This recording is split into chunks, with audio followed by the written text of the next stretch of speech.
시청자 여러분 안녕하십니까? 하루의 뉴스를 정리해드리는 YTN 뉴스나이트입니다. 정부의 강제징용 해법이 발표된 지 하루가 지났습니다. 오늘 한일 관계 발전을 모색한 결과라는 윤석열 대통령의 발언도 있었지만 야당과 관련 시민단체 등의 반발은 거세게 이어졌습니다. 여당 전당대회 최종 투표율 55.1% 역대 최고치를 기록했는데 전문가들의 의견은 어떨까요? 잠시 뒤 나이트 포커스에서 짚어보겠습니다. 먼저 오늘의 헤드라인부터 정리합니다.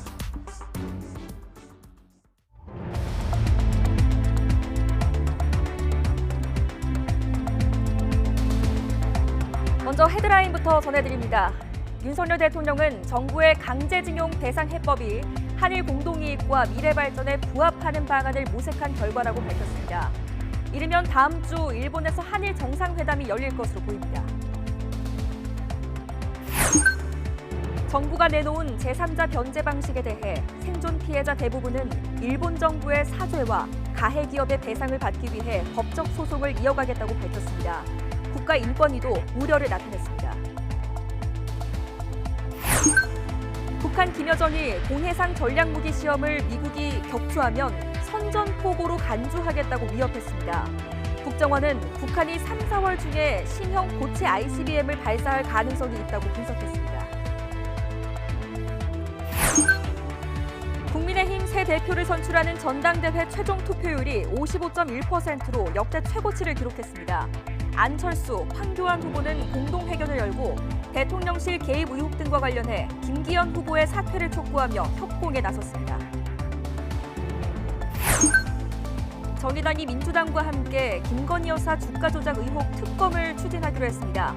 대장동 50억 클럽 특검까지 이른바 쌍특검 논의에 속도가 붙을지 주목됩니다. 경찰이 마약류를 상습 투약한 혐의를 받는 배우 유아인 씨의 집을 압수수색하고 조만간 피의자 신분으로 소환하기로 했습니다. 앞서 유 씨의 소변과 모발에서는 코카인과 케타민 등 4가지의 마약 성분이 검출됐습니다. 훔친 차량을 몰던 10대들이 뺑소니 사고를 낸 뒤 고속도로에서 신고를 받고 출동한 경찰차를 들이받고 역주행까지 하며 광란의 도주곡을 벌였습니다. 지난해 초중고 학생 수가 1년 전보다 4만 명 넘게 줄었지만 사교육비 총액은 26조 원으로 2조 원 넘게 늘며 최고치를 찍었습니다. 학생 한 명당 월 41만 원을 지출했습니다.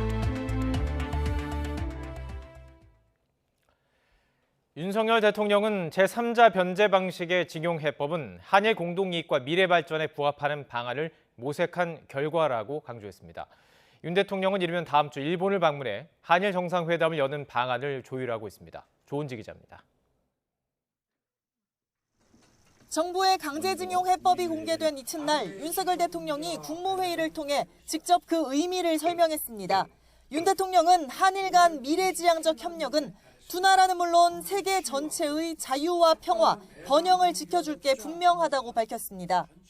정부가 피해자의 입장을 존중하면서 한일 양국의 공동 이익과 미래 발전에 부합하는 방안을 모색해온 결과입니다. 비판 여론을 의식한 듯 해법의 당위성을 에둘러 강조했습니다. 1974년 특별법을 통해 8만 3천여 건에 대해 청구권 자금의 9.7%인 92억 원이 지난 2007년엔 역시 특별법으로 7만 8천여 명에게 6,500억 원을 정부 재정에서 배상했다는 겁니다. 1965년 합의로 개인 청구권이 소멸된 상황에서 국내에서 배상할 수밖에 없는 불가피성, 이로 인해 노무현 정부도 우리 지갑에서 충당했던 이유를 밝힌 것으로 풀이됩니다. 일제강점기 강제징용을 당한 국민들의 아픔을 치유하고 합당한 배상을 받도록 대한민국 정부는 과거부터 꾸준히 노력해 왔습니다. 윤 대통령은 한일 정부 간 협력 체계 구축과 경제계, 미래 세대의 교류 협력 방안을 세심하게 준비해달라고 장관들에게 당부했습니다. 윤 대통령은 속도 조절론 대신 조속한 매듭, 빠른 정상화를 주문했는데 한일 문제가 이미 성역이 된 상황에서 눈앞에 지지율이나 반발, 위험 부담만 따져서는 5년이 지나도 결국 못한다. 국가 미래를 위해 지도자가 책임있게 결단해야 한다고 언급한 것으로 전해졌습니다. 덩달아 한일 정상회담도 급물살을 탔습니다. 일본 교도통신이 오는 16, 17일 윤 대통령의 방일 가능성을 보도한 가운데 일본 지방선거 일정 등을 고려해 한일 정상은 이르면 다음 주 서둘러 만날 수 있어 보입니다. 가칭 도쿄 선언을 통해 새 시대, 새 출발을 알리는 방안도 거론됩니다. 이로써 이번 달 한일 회담에 이어 다음 달 동맹 70주년을 맞아 한미 회담, 5월에는 G7 정상회의를 계기로 한미일 정상이 한자리에 모이는 외교 시간표의 윤곽도 완성됐습니다. 한일 관계 정상화를 물꼬로 한미일이 따로 또 같이 잇따라 만나는 건데 이 삼각 공조 체제를 더 굳건히 하겠다는 것이 윤석열 정부의 강력한 의지입니다. YTN 조은지입니다. 일제 강제징용 배상 해법을 발표한 정부가 이번 주부터는 피해자들을 만나서 소통을 시작하는 등 후속 조치에 착수합니다. 또 한일 간의 전략협의 채널 복원을 모색하는 등 냉각됐던 한일 관계 복원도 시동을 걸 것으로 보입니다. 신현준 기자의 보도입니다. 일제 강제징용과 관련해 대법원에서 승소가 확정된 피해자는 모두 15명.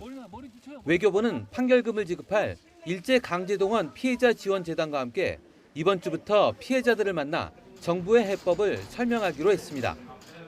일본 피고기업 대신 재단이 확정 판결 피해자에게 판결금과 지연 이자를 지급하겠다는 정부의 해법에 따른 후속 조치입니다.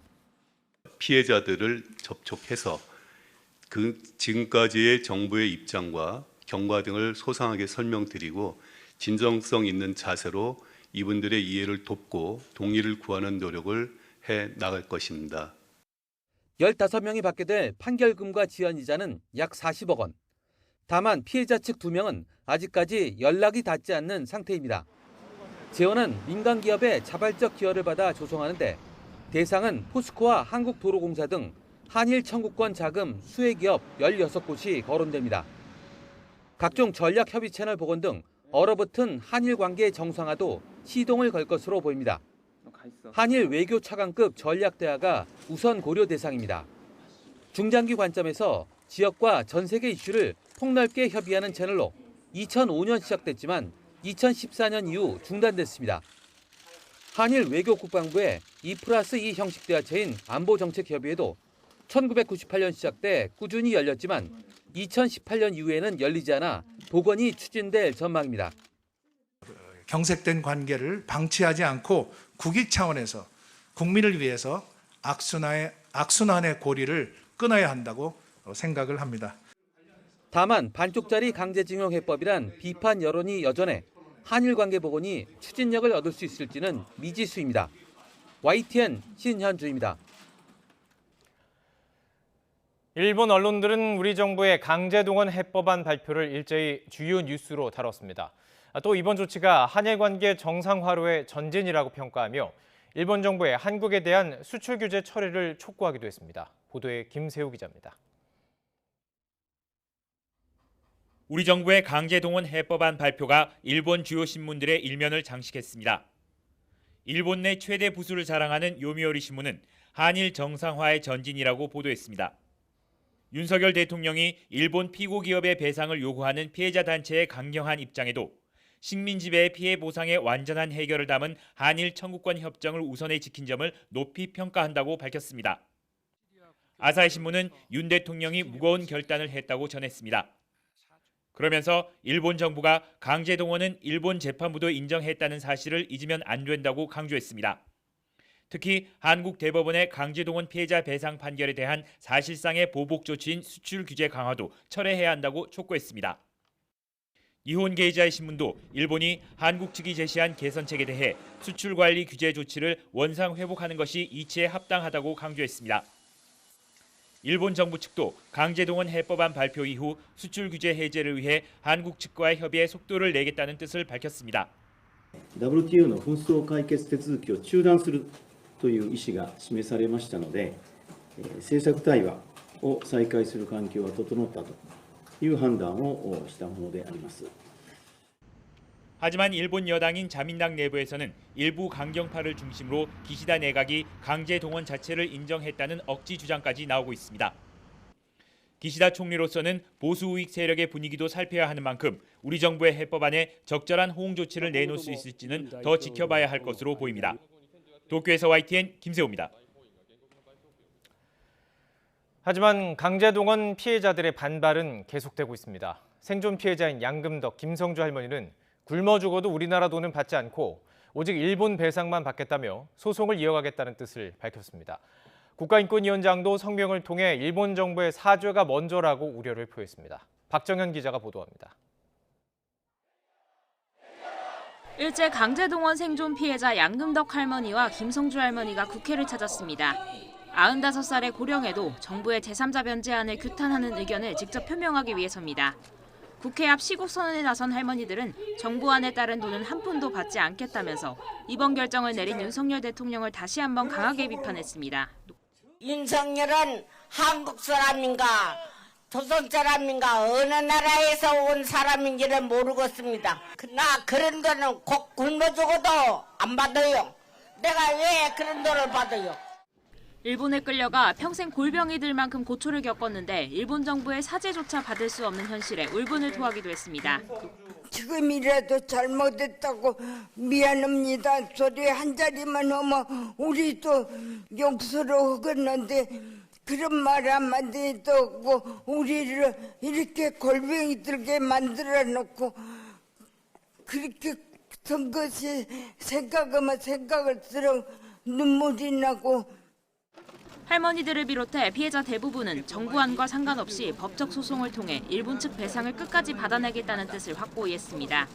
관련 단체들 역시 국민에게 씻을 수 없는 굴욕감을 안겨줬다면서 정부안 즉각 철회를 촉구했습니다. 국가기관인 국가인권위원회도 우려를 표명하고 나섰습니다. 송두환 위원장 명의의 성명을 냈습니다.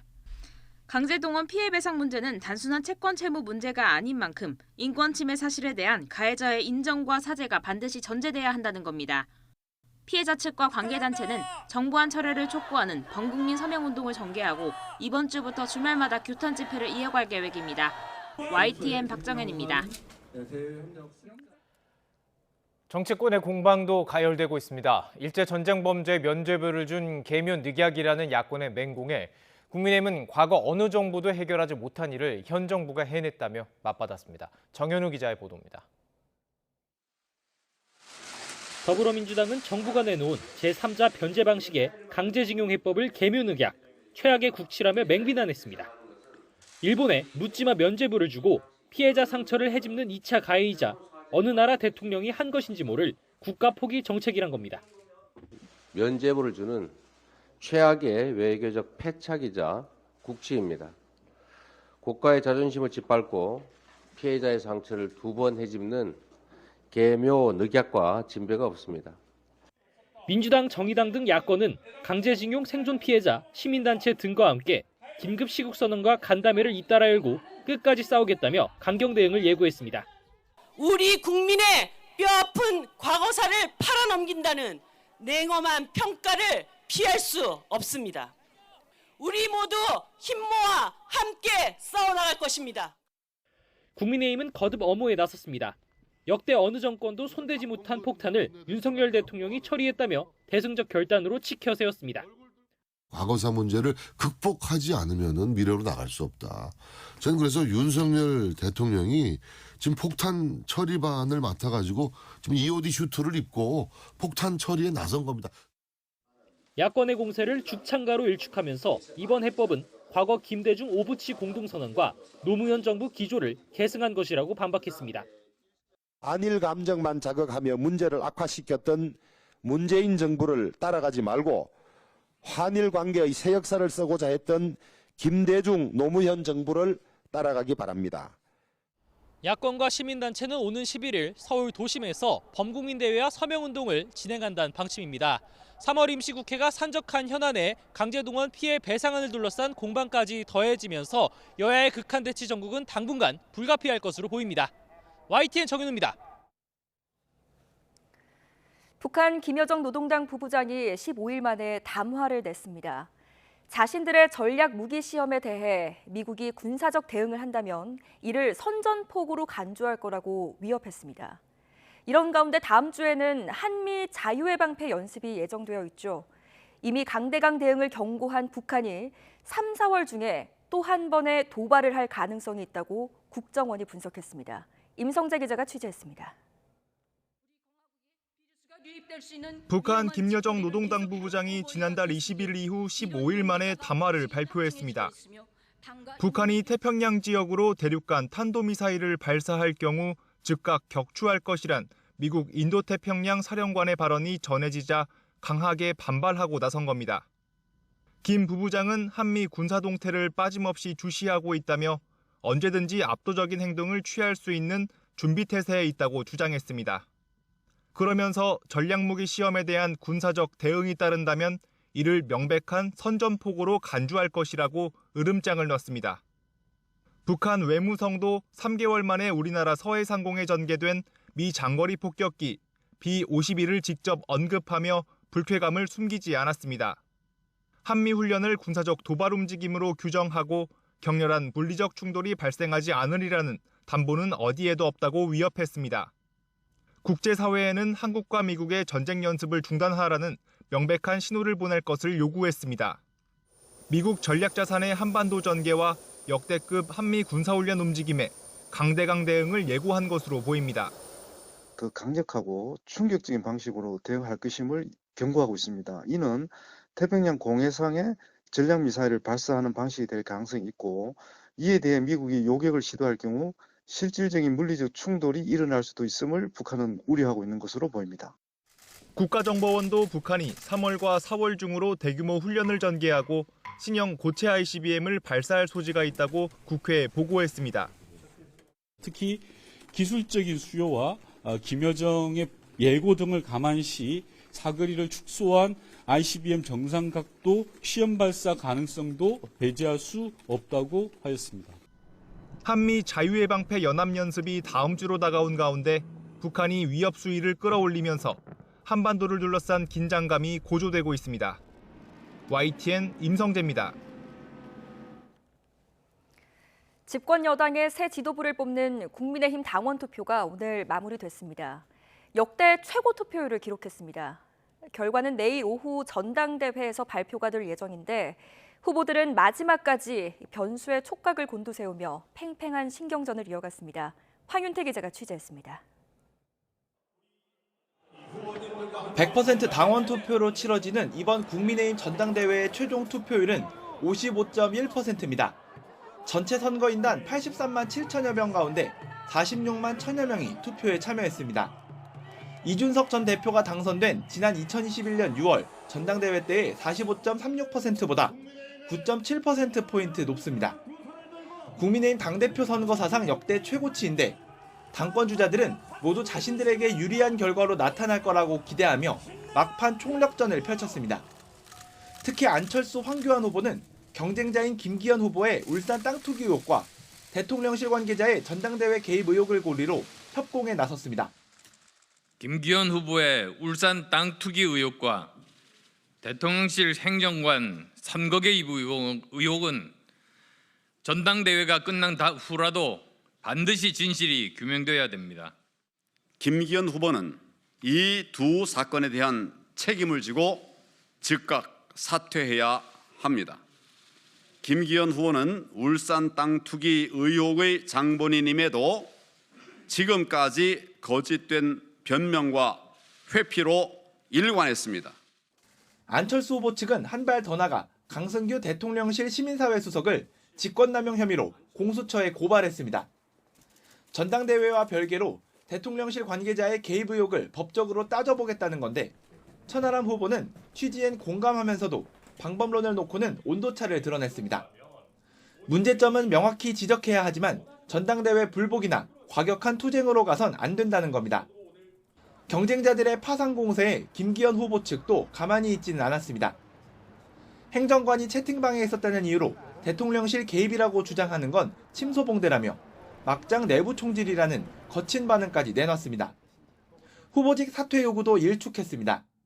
무작정 그냥 김기현 사퇴하라고 하면 그게 말이 맞는 말이냐. 그러니까 지도자 자기 있느냐는 평가를 다시 되새겨보게 되는 거죠. 우리. 집권 여당 대표의 정책 비전보단 후보 간 네거티브 공방만 부각됐다는 당 안팎의 지적이 적잖은 가운데 이제 치열했던 선거 전에 결과 발표만 앞두고 있습니다. 과반 득표자가 나와 내일 새 대표가 결정될지 아니면 1, 2위 후보 간 결선을 또 치를지 정치권에 관심이 쏠려 있습니다. YTN 황윤태입니다. 더불어민주당은 이재명 대표의 체포동의안 무더기 이탈표 사태 이후 친명, 비명계 간 계파 갈등이 계속되고 있습니다. 친명계로 분류되는 안민석 의원은 라디오 방송에서 바닥 민심은 이재명 동정론이 확산하는 추세라며 비명계 일부 중진이 자기 정치를 위해 절제 없는 발언을 한다고 비판했습니다. 우원식 의원도 이 대표가 본인의 방어권을 충분히 행사하게끔 당이 도와야 한다며 다음 체포동의안도 부결시켜야 한다고 주장했습니다. 반면 비명계 조응천 의원은 이 대표가 당을 이끌어갈 해법을 밝히지 않는다며 대표직을 사퇴하거나 친명 일색인 당직을 개편하는 방안 등을 내놔야 한다고 요구했습니다. 유인태 전 국회 사무총장도 무죄를 주장하는 이 대표가 직접 영장실질심사를 받아보지 않고서는 과연 리더십이 생길 수 있을지 고민하는 의원들이 있다고 전했습니다. 정의당이 더불어민주당과 함께 김건희 여사의 주가 조작 의혹 특검을 추진하겠다고 밝혔습니다. 기존의 신중론에서 입장을 바꾼 건데 대장동 50억 클럽 특검까지 더해서 이른바 쌍특검 논의에 속도가 날 것으로 보입니다. 손효정 기자입니다. 일단 검찰 수사를 지켜보자며 김건희 여사 주가 조작 의혹 특검에 미온적이던 정의당이 자체 법안을 발의해 추진하기로 했습니다. 대검찰청을 방문해 김 여사 소환 조사를 촉구했지만 수사 지휘권이 없다는 황당한 말만 들었다며 수사 의지가 없는 것으로 판단했던 겁니다. 김건희 여사 도이치모터스 주가 조작 사건, 더는 검찰에 맡겨둘 수 없습니다. 정의당은 정의당의 법안을 발의하겠습니다. 더불어민주당은 대장동 50억 클럽과 함께 이른바 쌍특검을 3월 국회에서 처리하자며 화답했습니다. 민주당은 정의당과 협의해 50억 클럽 특검법을 절차대로 처리하고 김건희 여사 특검법도 반드시 마무리 짓겠습니다. 다만 특검 추진 방식 등의 온도차가 감지됐습니다. 민주당은 소관 상임위이자 여당이 위원장을 맡고 있는 국회 법제사법위원회를 거치지 않고 곧장 본회의 패스트트랙으로 추진하자는 입장. 이를 위해선 재적의원 5분의 3, 즉 180석이 필요한데 민주당 169석에 정의당 6석, 야권 성향 무소속 의원 등을 합치면 불가능한 일도 아닙니다. 반면 정의당은 먼저 국회법 절차대로 법사위 논의를 지켜보자며 거리를 두고 있습니다. 특검 범위를 두고도 양당 입장을 일치하지 않습니다. 김 여사 코바나 콘텐츠 협찬금 의혹도 특검 수사가 필요하다는 민주당과 달리 정의당은 주가 조작 의혹 하나만 집중하겠다고 선을 그었습니다. 특검 추천을 어느 당이 하느냐를 두고도 견해차가 있는데 이는 접전 모색이 가능한 수준입니다. 국민의힘은 김 여사 의혹들은 문재인 정권 때도 수사를 했지만 기소조차 하지 못했던 사안이라며 반발했습니다. 대장동 특검과 관련해서도 이재명 대표에 대한 검찰 수사를 막기 위한 거라며 반대 의사를 분명히 했습니다. 이 대장동 수사를 스톱시켜서 자신들의 영역으로 가져가 보려는 그런 의도가 있는 것 같고 민주당이 지명하는 특검이 할 수 있으니까 여당이 반대하는 상황에서 국회법상 특검 법안이 본회의 문턱을 넘기 위해 필요한 시간은 240일가량. 쌍특검을 개문 발차하자는 민주당과 신중론을 내세우는 정의당이 합의를 이룰 수 있을지, 이후 국민의힘 반발 속에 정상적인 국회 운영이 가능할지 우려 섞인 전망도 나오고 있습니다. YTN 손효정입니다. 대장동 일당에게서 불법 대선 자금을 받아 챙긴 혐의로 기소된 이재명 민주당 대표의 최측근 김용전 민주연구원 부원장의 첫 번째 정식 재판이 열렸습니다. 검찰은 김 전 부원장의 범죄 사실을 설명하며 이른바 428억 원 약정 의혹을 재차 거론했지만 김 전 부원장 측은 검찰이 하나만 권리라는 식의 투망식 기소를 했다고 맞섰습니다. 최민기 기자가 보도합니다. 대장동 일당에게서 불법 대선 자금 8억 4천여만 원과 뇌물 1억 9천만 원을 받은 혐의로 기소된 김용전 부원장의 첫 공판에선 시작부터 치열한 공방이 벌어졌습니다. 먼저 검찰은 김 전 부원장이 대선에 출마한 이재명 민주당 대표의 선거 조직을 운영하며 정치 자금이 절실히 필요한 상황이었고 자금 수수 목적이 아니라면 선거운동으로 바쁜 와중에 대장동 일당과 접촉할 이유가 없다고 강조했습니다. 검찰은 이 대표 측이 민간업자에게서 428억 원을 약속받았지만 법적 문제로 전달이 지연됐고 유 전 본부장이 일단 20억 원 규모 돈 전달을 제안한 것이 이번 범행의 배경이라고 설명했습니다. 이에 김 부원장 측 변호인은 검찰 공소장이 전체 391줄 가운데 범죄 사실은 56줄에 불과한 용두삼이라며 공소 사실이 특정되지 않거나 범행 동기 설명이 불분명한 투망식 기소라고 반박했습니다. 김 전 부원장 본인도 검찰 관계자가 정성호 의원의 구치소 접견을 증거인멸로 몰아 언론에 흘렸다며 대한민국 검찰의 현주소라고 맹비난하기도 했습니다. 김 전 부원장 측은 수사에 협조한 유 전 본부장도 직접 겨냥했습니다. 유 전 본부장이 돈을 줬다는 대략적인 일시도 기억하지 못하고 검찰 수사 협조로 추가 구속을 면했다는 취지의 주장을 펼쳤습니다. 그러면서 이번 사건은 유 전 본부장이 김 전 부원장을 이용해 돈을 가로챈 전형적인 사기 범죄로 법정에 설 사람은 유 전 본부장이 유일하다고 밝혔습니다. 유 전 본부장 측도 물러서지 않았습니다. 김 전 부원장이 허위 사실로 죄를 떠넘기려 한다며 범행을 자백하고 선처를 구하는 입장일 뿐이라고 반박했습니다. 김 전 부원장과 검찰, 다른 공동 피고인들의 주장이 첨예하게 엇갈리는 가운데 다음 재판에선 유 전 본부장이 직접 증언대에 설 예정입니다. YTN 최민기입니다. 김성태 전 쌍방울 회장이 대북 사업을 위해 북측 대표를 만난 자리에서 이화영 전 경기도 평화부지사를 위해 큰돈을 썼다고 말했다는 법정 증언이 나왔습니다. 오늘 수원지방법원에서 열린 이화영 전 부지사의 뇌물 혐의 재판에 지난 2019년 1월 17일 김성태 전 회장의 중국 심양 출장을 수행했던 쌍방울 중국 길림공장의 직원 A씨가 검찰 측의 증인으로 나왔습니다. A씨는 쌍방울과 북측이 경제협약을 맺은 뒤 북측과 함께한 식사 자리에서 김 전 회장이 이 전 부지사에게 형 때문에 큰돈 쓴다. 형님 없었으면 절대 이런 돈 안 쓴다는 말을 했다고 증언했습니다. 또 당시 김 전 회장과 이 전 부지사가 중국 심양 공항에서부터 회의장까지 함께 이동한 뒤에 호텔 입실 절차를 밟던 수십 분을 빼고는 대부분 붙어 있었다고 덧붙였습니다.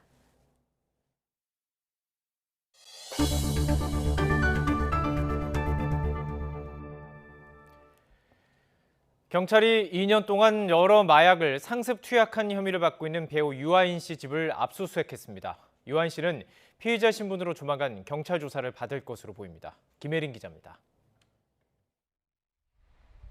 서울 이태원동 고급 주택 안으로 수사 차량이 들어섭니다. 배우 유아인 씨 집입니다. 경찰이 마약 투약 의혹이 불거진 지 한 달여 만에 거주지에 대한 압수수색에 나섰습니다. 압수수색 대상은 주민등록상 주소지인 이태원동 집과 현재 거주하는 한남동 집 등 모두 2곳입니다. 유아인 씨는 2곳을 오가며 생활했던 것으로 전해졌습니다. 유아인 씨는 프로포폴 상습 투약 혐의로 이미 경찰 조사를 받았습니다. 그런데 지난달 5일 미국에서 입국하던 유아인 씨를 상대로 소변과 모발을 채취해 정밀 감정을 맡긴 결과 프로포폴 외에도 다른 마약 성분이 나왔습니다. 코카인과 케타민, 대마 등 모두 4종류입니다. 지난달 경찰은 프로포폴 등이 치료 목적으로 처방된 것인지 확인하기 위해 병의원을 압수수색하고 관련자들을 불러 조사했습니다. 다만 코카인의 경우 병의원에서 치료용으로도 사용하지 않는 만큼 경찰은 유아인 씨가 다른 마약류를 입수한 경위를 찾는 데에도 수사력을 모으고 있습니다. 경찰은 거주지에서 확보한 관련 증거물을 바탕으로 조만간 유아인 씨를 피의자 신분으로 불러 조사할 방침입니다. YTN 김혜린입니다. 돈을 많이 벌 수 있는 알바라는 말에 현혹돼 마약을 운반한 사람들이 경찰의 무더기로 붙잡혔습니다. 이 가운데에는 10대도 끼어 있었습니다. 박종혁 기자가 보도합니다. 경찰이 수풀을 뒤지더니 밀봉된 필로폰 50g을 확보합니다. 미리 약속된 장소에 마약을 숨겨두는 이른바 던지기 수법으로 유통된 마약입니다. 차량 안에서도 필로폰이 발견됐는데 대전, 대구, 부산 등 전국 각지로 배달될 마약입니다. 서울 5, 부산 14, 강원 14, 울산. 들었던 봉지 이건 뭐고? 필로폰. 경찰은 이런 식으로 마약을 유통해온 18명을 붙잡았습니다. 대부분 20에서 30대인데 10대도 1명 끼어 있었습니다. 운반책의 집에서도 필로폰과 합성 대마, 엑스터시 등이 무더기로 발견됩니다. 운반책에게서 압수한 마약만 20억 원어치에 달합니다. 이들은 한 주에 400만 원을 준다는 말에 넘어가 범행에 가담한 것으로 드러났습니다. 이번에 검거된 드라퍼들이 진술에 의하면 하루에 많게는 한 70개에서 한 80개 정도 던지고 있다고 그렇게 진술하고 있습니다. 마약 유통 조직은 마치 일반 회사처럼 운영했는데 수습기간을 거쳐 정규직으로 채용하고 성과급제를 운영하기도 했습니다. 경찰에 신고하지 못하도록 신분증과 주민등록등본을 받아놓기도 했습니다. 먼저 요구하는 게 신분증이라든지 주민등록 등본 같은 걸 요구했습니다. 아마 이 드라퍼들이 경찰 수사기관에 어떤 자기 범행을 신고한다든지. 경찰은 운반책에게 마약을 구매한 82명도 검거하고 마약 조직을 운영한 해외 총책을 쫓고 있습니다. YTN 박종혁입니다. 지난 2007년 인천에서 택시기사를 살해하고 금품을 빼앗아 달아난 강도살인범이 사건 발생 16년 만에 경찰에 붙잡혔습니다. 범행의 흔적을 지우려고 택시에 불을 질렀는데 불쏘시개에서 발견된 지문 일부가 결정적인 단서가 됐습니다. 김태원 기자입니다. 어두컴컴한 새벽, 두 남성이 골목길을 다급히 뛰어갑니다. 그리고 잠시 뒤 검은색 승용차를 타고 골목을 빠져나옵니다. 지난 2007년 7월 1일 인천에서 택시기사를 살해하고 현금을 빼앗아 달아난 강도살인범 2명이 범행 이후 달아나는 모습입니다. 이들은 당시 인천시 광교동에서 승객인 척 택시에 탄 뒤 흉기로 기사를 협박해 차량과 현금 6만 원을 빼앗았습니다. 빼앗은 택시를 몰고 4km 가까이 돌아다닌 이들은 달아나려는 택시기사를 흉기로 찔러 살해한 뒤 이곳 고가다리 및 인도에 시신을 버렸습니다. 이후 범행을 숨기기 위해 택시에 불을 지르고는 종적을 감췄습니다. 당시 경찰은 용의자를 특정할 단서를 잡지 못했습니다. 장기 미제 사건으로 분류됐습니다. 한참이 지난 뒤에야 결정적 단서가 나왔습니다. 불탄 택시에서 범인의 것으로 추정되는 지문이 발견된 겁니다. 범인들은 차량 설명 책자에 불을 붙여 불쏘시개로 썼는데 범행 당일 많은 비가 내려 책이 다 타지 않았고 여기에 범인의 지문 일부가 남아 있었습니다. 특히 범인들이 택시에 불을 지를 때 사용한 종이 불쏘시개와 방화 현장 인근 CCTV를 통해 확인한 흰색 번호판 등 주요 수사 차관 사항을 토대로 경찰은 지난 1월 범인 A씨를 먼저 체포한 데 이어 지난달에는 공범도 붙잡았습니다. 사건 발생 무려 16년 만입니다. 범인 A씨는 조사에서 기억이 나지 않는다며 혐의를 부인했습니다. 하지만 구치소 동료로 알려진 공범이 범행 사실 일체를 자백했습니다. 사건을 넘겨받은 검찰은 강도살인 혐의를 적용해 A씨를 재판에 넘겼고 공범도 조만간 경찰로부터 송치받을 예정입니다. 지난 2015년 형사소송법이 개정되면서 살인죄에 대한 공소시효가 없어져 죄를 물을 수 있게 됐습니다. YTN 김태원입니다. 21년 전 전북 전주에서 경찰관을 살해하고 탈취해간 권총이 발견됐습니다. 대전 국민은행 권총 강도살인 범인의 숙소에서 발견된 것인데 이들이 경찰관 피살 사건과 또 관련됐을 가능성이 제기됐습니다. 경찰이 전담 수사팀을 꾸리고 본격적인 수사에 나섰습니다. 이상군 기자입니다. 경찰이 21년 전 전주 경찰관 살해 사건의 결정적인 단서를 확보한 건 지난달 13일입니다. 대전 은행 강도살인 사건으로 교도소에 수감 중인 주범 이승만이 편지를 보내온 것으로 알려졌습니다. 이승만은 편지에서 경찰관 살해 사건 범인이 대전 사건의 공범 이정학이라는 점과 당시 사라졌던 권총이 보관된 위치를 밝힌 것으로 전해졌습니다.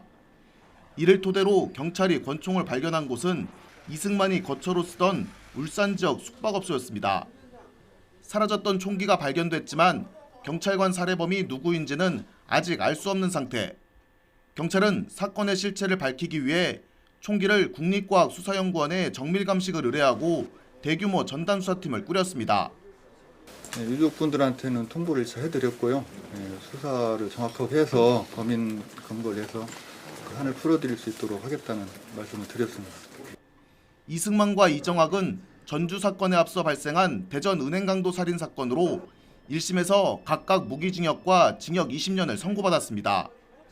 당시 이들은 순찰하던 경찰관을 차로 치고 빼앗은 또 다른 권총을 범행에 사용했습니다. 이승만은 이정학이 대전 사건의 범행을 자백하며 자신을 주범이라고 지목한 데 앙심을 품고 전주 사건을 제보한 것으로 추정됩니다. 경찰은 조만간 이승만과 이정학을 불러 정확한 사실관계를 파악할 예정이라고 밝혔습니다.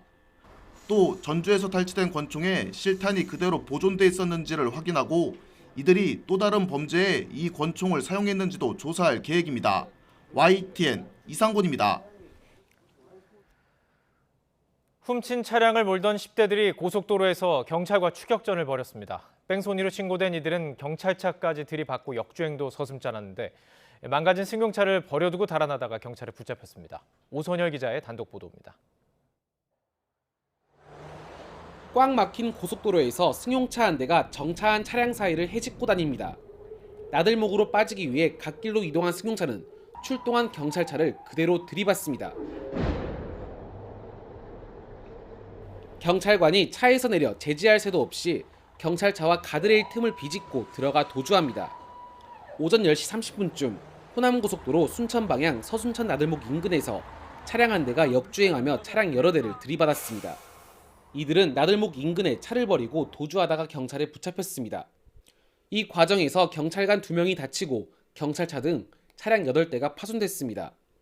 차를 놔두고 바로 램프에서 고속도로에서 밖으로 나가버린 거예요. 완전히 무슨 영화에 나오냐. 저희들이 이제 공개 요청을 해가지고 잡고 보니 차에 탑승한 사람들은 16살 A군 등 10대 3명이었습니다. A군 일행은 전남 순천에서 차를 훔쳐 수십 킬로미터 떨어진 담양까지 갔다가 뺑소니 사고까지 낸 것으로 확인됐습니다. 동상을 내고 보조 차량 입항해가지고 애들이 이제 차량 보니까 도난 차량이에요. 추격을 한 거면 약 30km 돼요. 경찰은 A군 일행을 도로교통법 위반과 특수절도 등 혐의로 붙잡아 조사하고 있습니다. YTN 오선열입니다. 네, 올봄 산불이 심상치가 않습니다. 연일 건조특보가 계속되면서 지난주에만 하루 10건이나 되는 산불이 발생했습니다. 게다가 지금 동해안 지역에는 초속 25m에 달하는 양간지풍까지 가세해 전국이 산불 위험 최고조 상태입니다. 김민경 기자입니다. 시뻘건 불길이 활활 타오르면서 뿌연 연기가 쉴 새 없이 치솟습니다. 진화 헬기가 계속 물을 쏟아붓지만 강한 바람에 불길이 쉽사리 잡히지 않습니다. 올해 들어 발생한 산불은 모두 210건. 어제 하루에만 16건이 발생했고 지난주부터 무려 83건이 집중적으로 일어났습니다. 하루 10건이 넘는 것으로 역대 최악의 산불해였던 지난해보다 많고 최근 10년 평균의 3배에 달합니다. 산불 위기경보도 주의에서 경계로 상향됐습니다. 메마른 날씨가 심화하면서 건조특보가 확대 강화되고 있기 때문입니다. 동쪽 지방을 중심으로 건조특보가 발표된 가운데 당분간 건조한 날씨가 이어지겠습니다. 게다가 서풍이 태백산맥을 넘으면서 고온건조한 강풍으로 변하는 양간지풍까지 겹쳤습니다. 우리나라 남쪽으로는 고기압이, 북쪽으로는 저기압이 위치한 남구북저형 기압 배치가 원인입니다. 이 두 기압 차이로 우리나라에 서풍 계열 바람이 부는데 이 바람이 산을 넘으며 고온 건조해지고 더 강한 바람으로 바뀌는 겁니다. 강원 영동과 경북 북동산지, 경북 북부 동해안에는 초속 20에서 25m의 순간적인 돌풍이 불 것으로 예측됐습니다.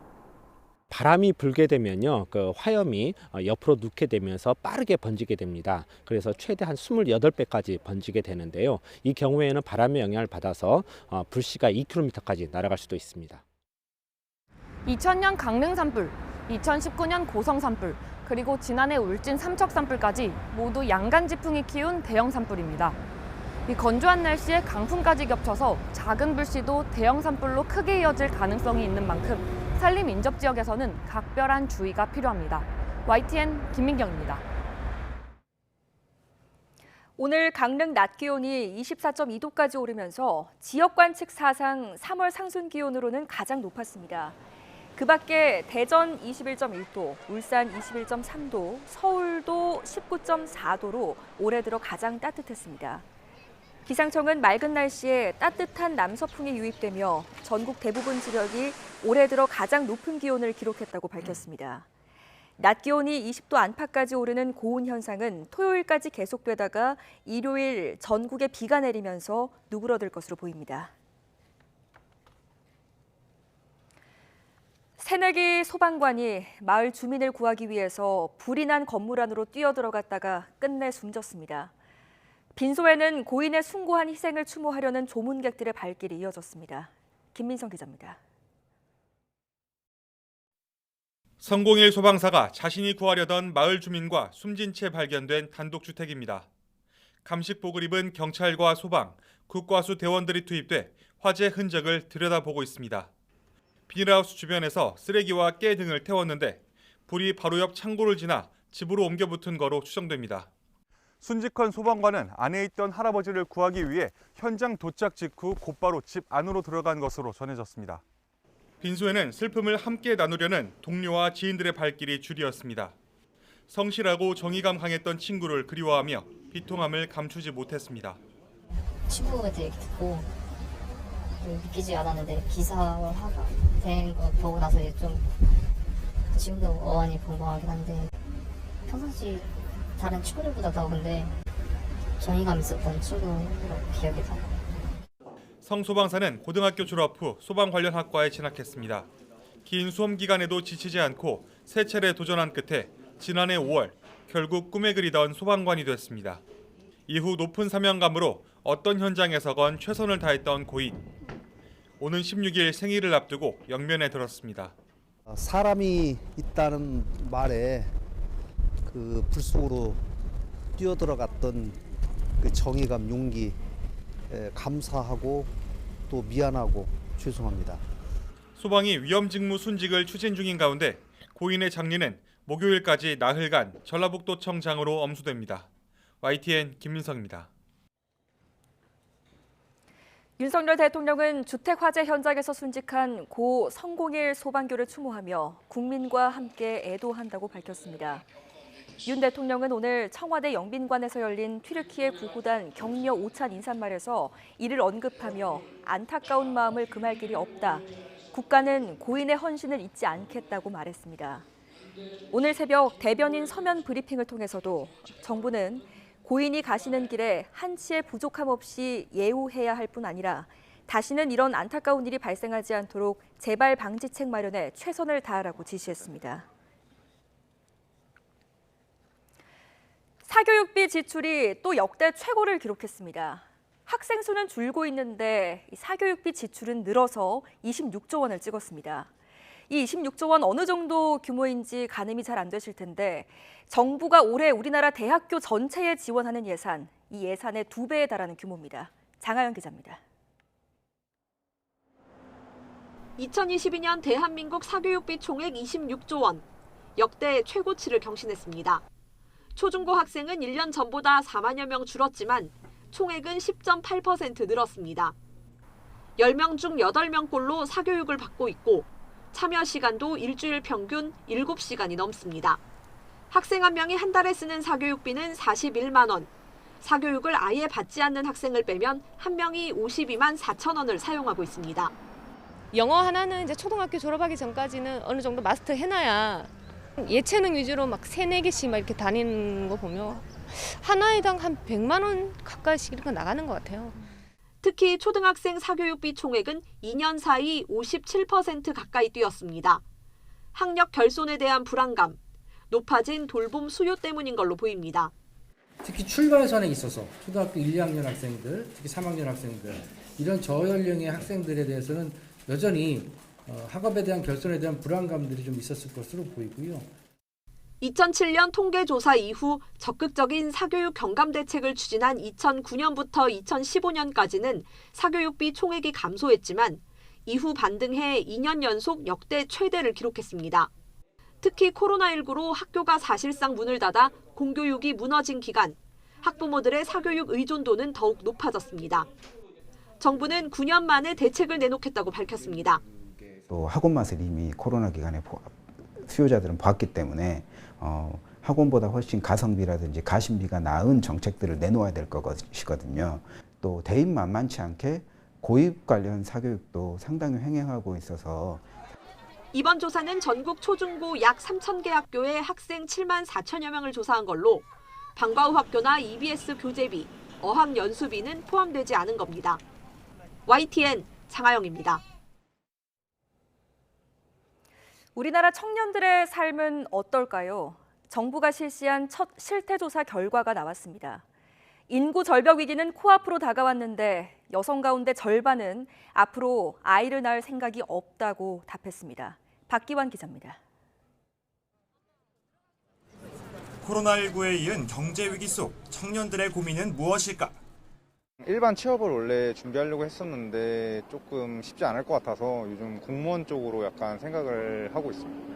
그 적성이 안 맞을까봐 걱정을 좀 하고 그다음에 중간에 약간 다른 길로 가고 싶을까봐 두 개 걱정하고 있어요.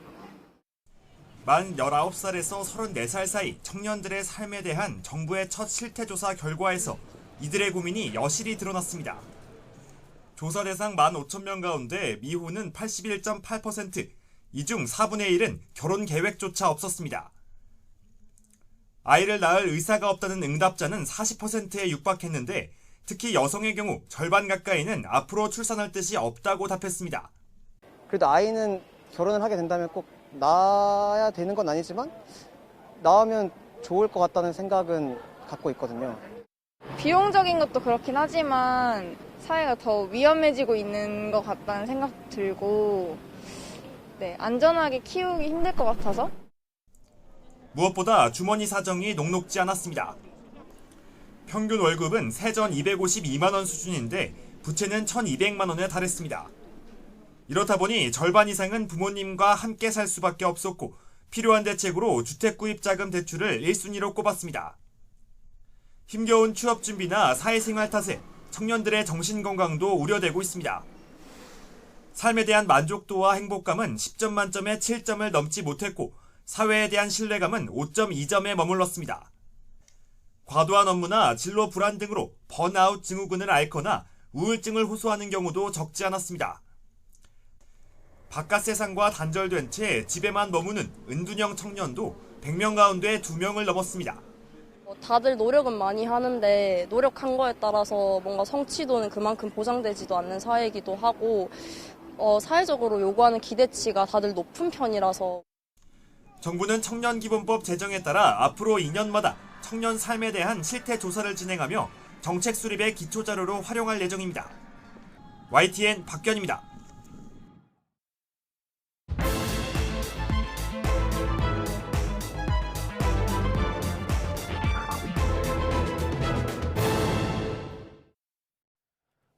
오늘의 정치권 관심 뉴스를 진단해보는 나이트 포커스입니다. 김용남 전 국민의힘 의원, 김성회 정치연구소 싱크와이 소장 두 분 함께 모셨습니다. 안녕하십니까? 네, 안녕하세요. 예, 어제 이제 강제징용 피해자 배상 방안이 발표가 됐습니다. 하루가 지났고요. 오늘 오전에는 국무회의에서 윤석열 대통령의 발언도 있습니다. 결국에 뭐 종합을 해보면 한일 미래를 위한 모색한 결과다 이렇게 얘기했습니다. 어떻게 생각하시는지 두 분 다 여쭤볼게요. 어떻게 생각하십니까? 사실 한일 간의 어떤 문제는 그게 강제징용의 문제가 됐던 아니면 위안부 관련한 문제가 됐던 매우 정치적으로 민감하고 자칫 잘못하면 국민들로부터 많은 비판을 받을 수 있는 이슈이죠. 그래서 역대 정부를 보면 좀처럼 손을 안 대고 그냥 임기 5년은 넘겨버린 정부들이 꽤 있습니다. 요 직전 정부만 해도 그렇죠. 사실은 위안부 합의를 한일 간에 한 것을 전면 무효화하고 일본 정부가 출연했던 10억 엔을 그냥 돌려주고 화해와 치유재단을 해산해버렸습니다만 그 이후에 어떤 해결책도 마련하지 못하고 그냥 임기를 끝내버렸습니다. 이 강제징용 문제가 본격적으로 이슈화된 거는 박근혜 정부 시절이었죠. 하지만 문재인 정부 시절 5년 내내 이 문제에 대해서 적극적인 어떤 해결을 전혀 보지 못했습니다. 그런데 지금 더 이상 미룰 수 없다라는 판단하에 해결책을 내놨습니다. 물론 국민들로부터 어떠한 지적을 받는 게 두려웠다면 이런 일도 시도하지 않았을 겁니다. 하지만 더 이상 두고만 볼 수는 없고 지금 더군다나 국제 정세에 비춰볼 때 이 문제를 계속 끌고 가고 덮어두는 것은 한국의 국익에도 전혀 도움이 안 된다고 판단했기 때문에 예. 해결책을 내놨고, 물론 지금 정부가 추진하고 있는 해법에 대해서 반대하시는 국민들이 많이 있으실 수 있습니다만 예.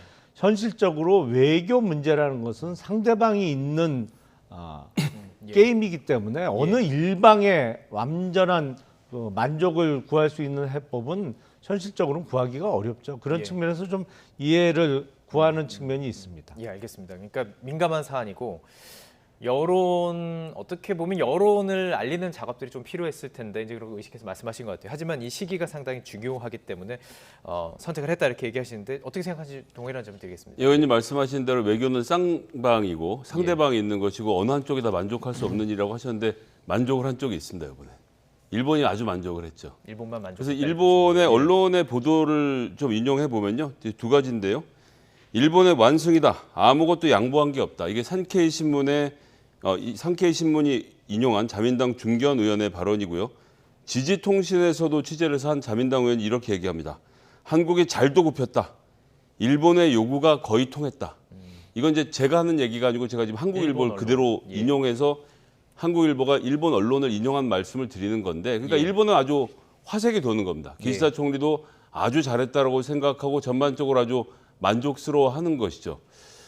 그럼 저는 이런 협상이면 사실 우리나라에서는 지금 다 들끓고 있지 않습니까? 뭐 이걸 칭찬하는 분들도 좀 있긴 합니다만 국민 대다수 여론 좀 아쉽다, 혹은 진짜 화가 난다는 여론이 많은데 일본엔 보수적인 분들마저도 잘 됐네, 잘도 굽혔다 이런 말까지 하고 있는 것 같으면 뭔가 협상이 잘못된 것이 아닌가라는 점을 먼저 짚어두고요.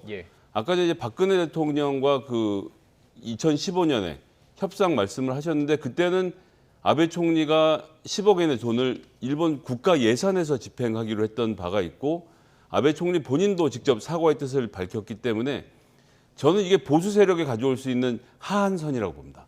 이 정도는 해야 된다의 하한선에 직접적인 사과와 직접적인 배상 참여가 들어가야 되는데 이번에는 포스코 등에서 돈을 뭐 객출하겠다고 하시는데 전 이것도 잘 이해가 안 돼요. 그 윤석열 대통령이 아마도 우리나라에서 가장 규제를 싫어하시고 기업의 자율적인 활동을 좋아하시는 분인데 이 기업들은 왜 돈을 내야 되죠?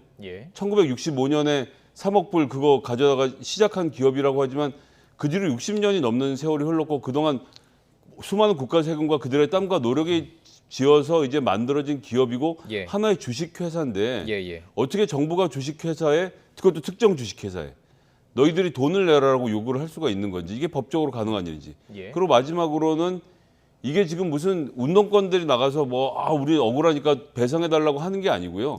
우리나라 대법원이 이건 개인의 배상 청구권은 아직 남아있다고 보는 게 맞겠고 저 기업이 미쓰비시가 저 가해기업 맞네. 전범기업이네. 그럼 저들이 돈을 물어야지. 마침 한국에 자산이 있어? 그럼 그 자산을 동결해. 이 제가 말씀드린 모든 것을 대법원에서 한 겁니다. 그런데 이런 결정을 대통령이 뒤집을 권한을 갖고 계시다라고 생각하는 것은 삼권 분립 국가에서는 있을 수 없는 이야기가 아닌지 그런 생각이 듭니다. 자, 지금 한 구분을 좀 해보겠습니다. 지금 말씀해 주신 거는 과거에 계속 이런 문제가 있어 왔고 현 시점에서 이 문제를 풀기 위한 해결책이 나온 겁니다. 지금 말씀해 주신 거는 앞으로 일어날 수 있는 문제, 물론 이제 과거에 가지고 있는 문제들도 해소되지 않은 부분들을 언급을 하셨지만 앞으로의 이제 해결돼야 되는 방안들이 분명히 숙제들이 남아 있는 거예요. 일본의 대응이라든지, 그리고 지금 말씀하신 것처럼 한국 기업도 돈을 내지만 일본 기업도 지금 그 기금을 운용하겠다는 어떻게 참여되는 구체적인 내용은 나오지 않고 있습니다. 그리고 앞으로 있을 어떤 한일 정상회담에서 어떤 이야기가 나오느냐, 거기에 이제 말씀하신 그 사조가 나오느냐, 이런 부분도 상당히 민감한 부분인데, 그렇다면 이제 앞으로 얘기 좀 해볼게요. 배상안을 계기로 한일 또 한미 정상회담이 계속 있습니다. 그렇다면 이 한일 우선 회담에서 좀 구체적인, 좀 국민들이 들었을 때 여론에서도 좀 속 시원하다 이런 얘기 나올 가능성이 있다고 보시죠? 우선 지금 그 일본에서는 대만족하고 있다라고 말씀을 하셨습니다만 그건 정확한 얘기는 아닙니다. 왜냐하면 지금 일본 측, 특히 일본 정부의 입장이 아직 정해지지 않았어요. 그러니까 이게 지금 결론이 난 사안은 전혀 아닙니다. 우리가 이제 던졌고 일본에서 이거를 어떻게 받을 건지는 일본의 답변이 나와야 되는 상황이기 때문에 일본은 대만족이다, 이거는 정확하지 않은 말씀을 하신 거죠. 그래서 이 일본 정부와 일본 지금 문제가 됐던 소위 전범 기업의 입장이 앞으로 나올 것이고 예. 그 결론에 있어서 한일 정상회담이 이루어진다면 일본 측의 어떤 성실한 답변을 이끌어낼 수 있는 계기가 마련되지 않을까 싶습니다. 그리고 그 돈을 왜 포스코가 내냐 그러는데 이제 그런 논리라면 미쓰비시는 지금 그때 이미 80여 년 전에 그 사람들이 주주가 똑같은 사람도 아니고 주인도 여러 번 바뀌었을 텐데 그런 논리면은 주주가 다르기 같은 때문에. 문제가 또 생기는 거죠. 사실은 그래서 그런 의미에서 1965년 이제 한일 청구권 협정에서 받은 돈으로 기업이 설립됐거나 그때 이제 그 경제적 이익을 받던 기업들이 출연하는 식으로 예. 해법을 내놨습니다. 예. 물론 앞서 말씀드린 대로 이게 아주 미묘하고 어려운 외교 문제이기 때문에 네. 어느 일방이 완벽하게 만족할 수 있는 해법을 내놓기는 어렵습니다만 지금 이 문제를 반드시 해결해야 되는 것이 지금 1991년 소련 해체 이후에 소위 30여 년 동안 진행됐던 세계화가 지금 세계화의 종말이라는 이야기가 나오고 있어요. 지금 네네. 우크라이나에서 벌어지고 있는 전쟁뿐만 아니라 G2라는 미국과 미국과 예. 중국 간의 대립, 뭐 현실적으로 한반도를 둘러싸고 있는 북한, 중국, 러시아와 또 우리나라와 미국, 일본 간의 사실상의 어떤 긴장 관계가 점점 예. 지속되고 있고 또 그 긴장이 고조되고 있는 상황에서 예. 대한민국과 일본이 과거사 문제로 계속 삐그덕거리는 것을 지속하기는 어렵다는 것이 현실적인 판단일 수밖에 없다고 생각을 합니다. 이 시기에 현실적인 판단을 내릴 수밖에 없었다 말씀하시는 건데요. 지금 배경들의 이야기가 나오고 있습니다. 윤석열 대통령은 뭐 미리 매를 먼저 맞는 게 낫다 뭐 그런 얘기도 있었고 지지율이 떨어진다고 해도 하는 일은 주저하지 않겠다. 이 지금 공통적인 게 지금이에요. 지금 말씀하신 것처럼 지금 어떤 외교적으로 전 세계적인 흐름 같은 것이 아주 민감하다고 보고 있는 것인데 그렇다면 이제 남는 것은 그 피해자의 발언들, 피해자의 마음 그리고 이제 여론도 지금 상당히 중요한 상황입니다. 지금 일본의 반응이 상당히 중요해요. 지금 말씀하신 것처럼 공식적인 반응이 나오지 않았기 때문에 그렇다면 우리 정부에서 이 상황 속에서 조금 어느 정도 일본의 어떤 반응이라든지 정부의 어떤 대응 뭐 지금 말씀하신 그 일본 기업들에 대한 어떤 얘기들을 조금 알고 있을까요? 어떻게 보세요? 추측하십니까? 어떻게 저는 추측하십니까? 예. 이미 협상은 끝났다고 봅니다. 그 부분에 협상은 대해서는- 테이블에 올라와서 협상할 때 협상을 하는 것이고 우리가 손에 카드를 들고 있어야 상대방하고 겨뤄볼 거 아닙니까? 지금 이미 우리 칼을 청구권을 줬다. 포기하는 걸 넘어서서 즉 대법원이 재산 압류까지 하고 있는데 이거 다 풀고 제3자 대의변제로 풀겠다라고 하면서 피해자 지원재단이 일본 정부에게 미쓰비시 기업에게 구상권 청구하는 일도 없을 것이다라고 선언까지 했기 때문에 예. 일대 그 카드는 다 손에서 놨습니다. 예. WTO의 그 일본에서 했던 수출 규제 관련돼서 제기해놨던 것도 중단하겠다라고 지금 오늘 정부가 공식적으로 이야기를 하고 있고요. 예. 모든 카드를 다 손에 놓은 다음에 처분에 맡기겠다라고 하는 건데 일본 정부가 오늘 반응 안 한 게 아닙니다. 했죠. 한데 우리가 기대했던 것과는 완전히 다른 방식으로 굉장히 모멸찬 방식으로 예. 진행을 했습니다. 우리 말하면 그러니까 외교부 차원에서 이제 얘기가 나온 거고. 일단 예, 기시다 예, 총리가 예. 아침에 회의에 나와서 발언하면서 예. 역대 수상들의 그런 역사적 인식을 같이 하겠다고 말한 걸 우리가 자꾸 얘기하는데 네. 이 질문이 뭐였는지를 봐야 돼요. 그때 참의원이 뭐라고 질문했냐면 당신 한국에 사과할 거 아니냐고 사과할 생각 있냐라고 물어보니까 사과할 생각이 아니라는 취지로 역대 수상들의 역사적 인식을 같이 할 뿐이다라고 말을 했고요. 예. 그다음에 이와 관련된 발표 지금 한국에서는 대통령실까지 나서서 전부 다 설명하고 발표하는데 저쪽에서는 그에 응대한다면 당연히 이 내목 관방장관이 나와서 해야 되는 상태였던 것인데 총리실을 직속으로 관할하는 내부 관방장관이 나오지 않고 외무상이 나왔고요. 기자회견을 하지 않고 기자 간담회를 했습니다. 약식 간담회를 통해서 이야기하면서도 김대중 오부치 선언을 계승하겠다고 말을 했다라고 또 우리나라 보도하고 있지만 그런 말 하지 않았어요. 외무상은 1998년 선언을 존중하겠다. 이렇게 눈치고 지나간 상황 이게 끝인 겁니다. 지금 이게 일본이 내놓은 카드에 전부 다인 것이고 그러면 WTO 문제는 어떻게 할 것이냐. 이거랑 별개지. G7 초청은 이것도 이거랑 별개지. 라고 한 거니까 예전에는 최소한 박근혜 대통령은 격식을 갖춰서 양국의 외교부 장관이 나와서 뭐라고 얘기를 하는 네. 합의문이라도 있었는데 예. 이번에는 윤석열 대통령의 일방적인 구애 러브레터만 지금 일본에게 전해졌는데 일본이 이 구애를 받아들일까요? 무슨 이유로요? 저는 별 이유가 없을 거라고 봅니다. 자, 그러니까 아직인 것이냐, 정말 아직 안 나온 것이냐, 이게 다인 것이냐, 이게 어떻게 보면 좀 중요한 핵심이네요. 이것도 아직도요. 예. 공식적인 일본 정부의 답변은 없다고 아직은 내용이 아직은 없는 없다고 것으로 보신 봐야겠죠. 거고. 이제 예. 앞으로 나오겠습니다. 나올 거라 보시고요. 자, 그렇다면 이제 이것과 관련한 여야의 반응을 좀 극명한 입장차를 저희들이 좀 정리해 볼 시간인 것 같습니다. 먼저 저희가 발언을 좀 모아봤습니다. 이 내용 듣고 계속 이야기 이어가겠습니다. 일본의 전쟁 범죄에 면죄부를 주는 최악의 외교적 패착이자 국치입니다. 국가의 자존심을 짓밟고 피해자의 상처를 2번 헤집는 개묘 늑약과 진배가 없습니다. 지금도 가해자인 일본은 어떤 문제도 인정할 수 없다라는 오만한 태도로 일관 중입니다. 그런데도 정부는 새로운 사죄를 받는 것이 능사가 아니다라고 말합니다. 제3자 대위 변제 아이디어는 우리의 아이디어가 아니고 민주당의 아이디어입니다. 마지막 수단이고 마지막 해법이라는 인식에서 우리가 결단을 내린 건데 윤석열 대통령이 지금 폭탄 처리반을 맡아가지고 지금 EOD 슈트를 입고 폭탄 처리에 나선 겁니다. 누구도 건드리지 않으려고 했던 이 폭탄을 말이죠. 그래서 저는 이거를 좀 대승적인 대통령의 결단으로 봐야 되겠다.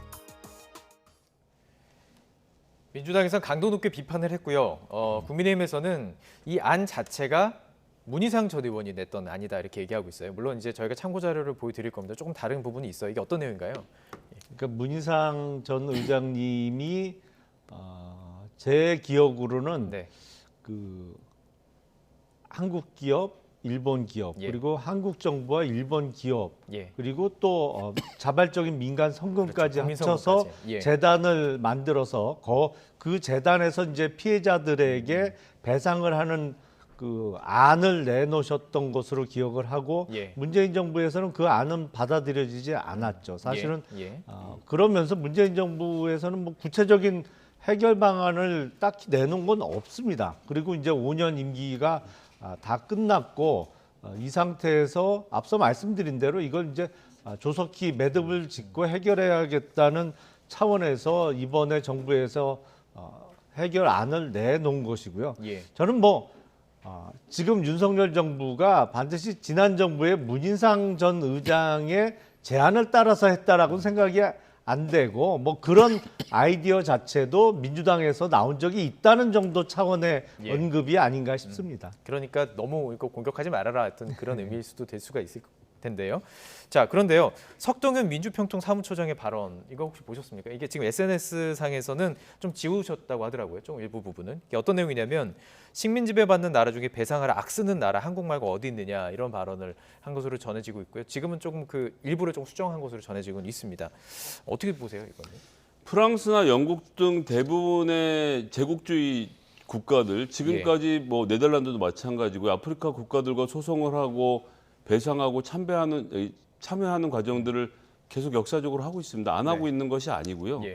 그리고 우리나라는 왜 그러느냐. 애시당초에 우리 보수가 얘기하는 건국의 아버지 이승만 대통령도 당시에 우리가 배상금으로 22억 불을 요구를 했었습니다. 그 당시에. 그런데 일본 정부가 택도 없다고 안 받아줬죠.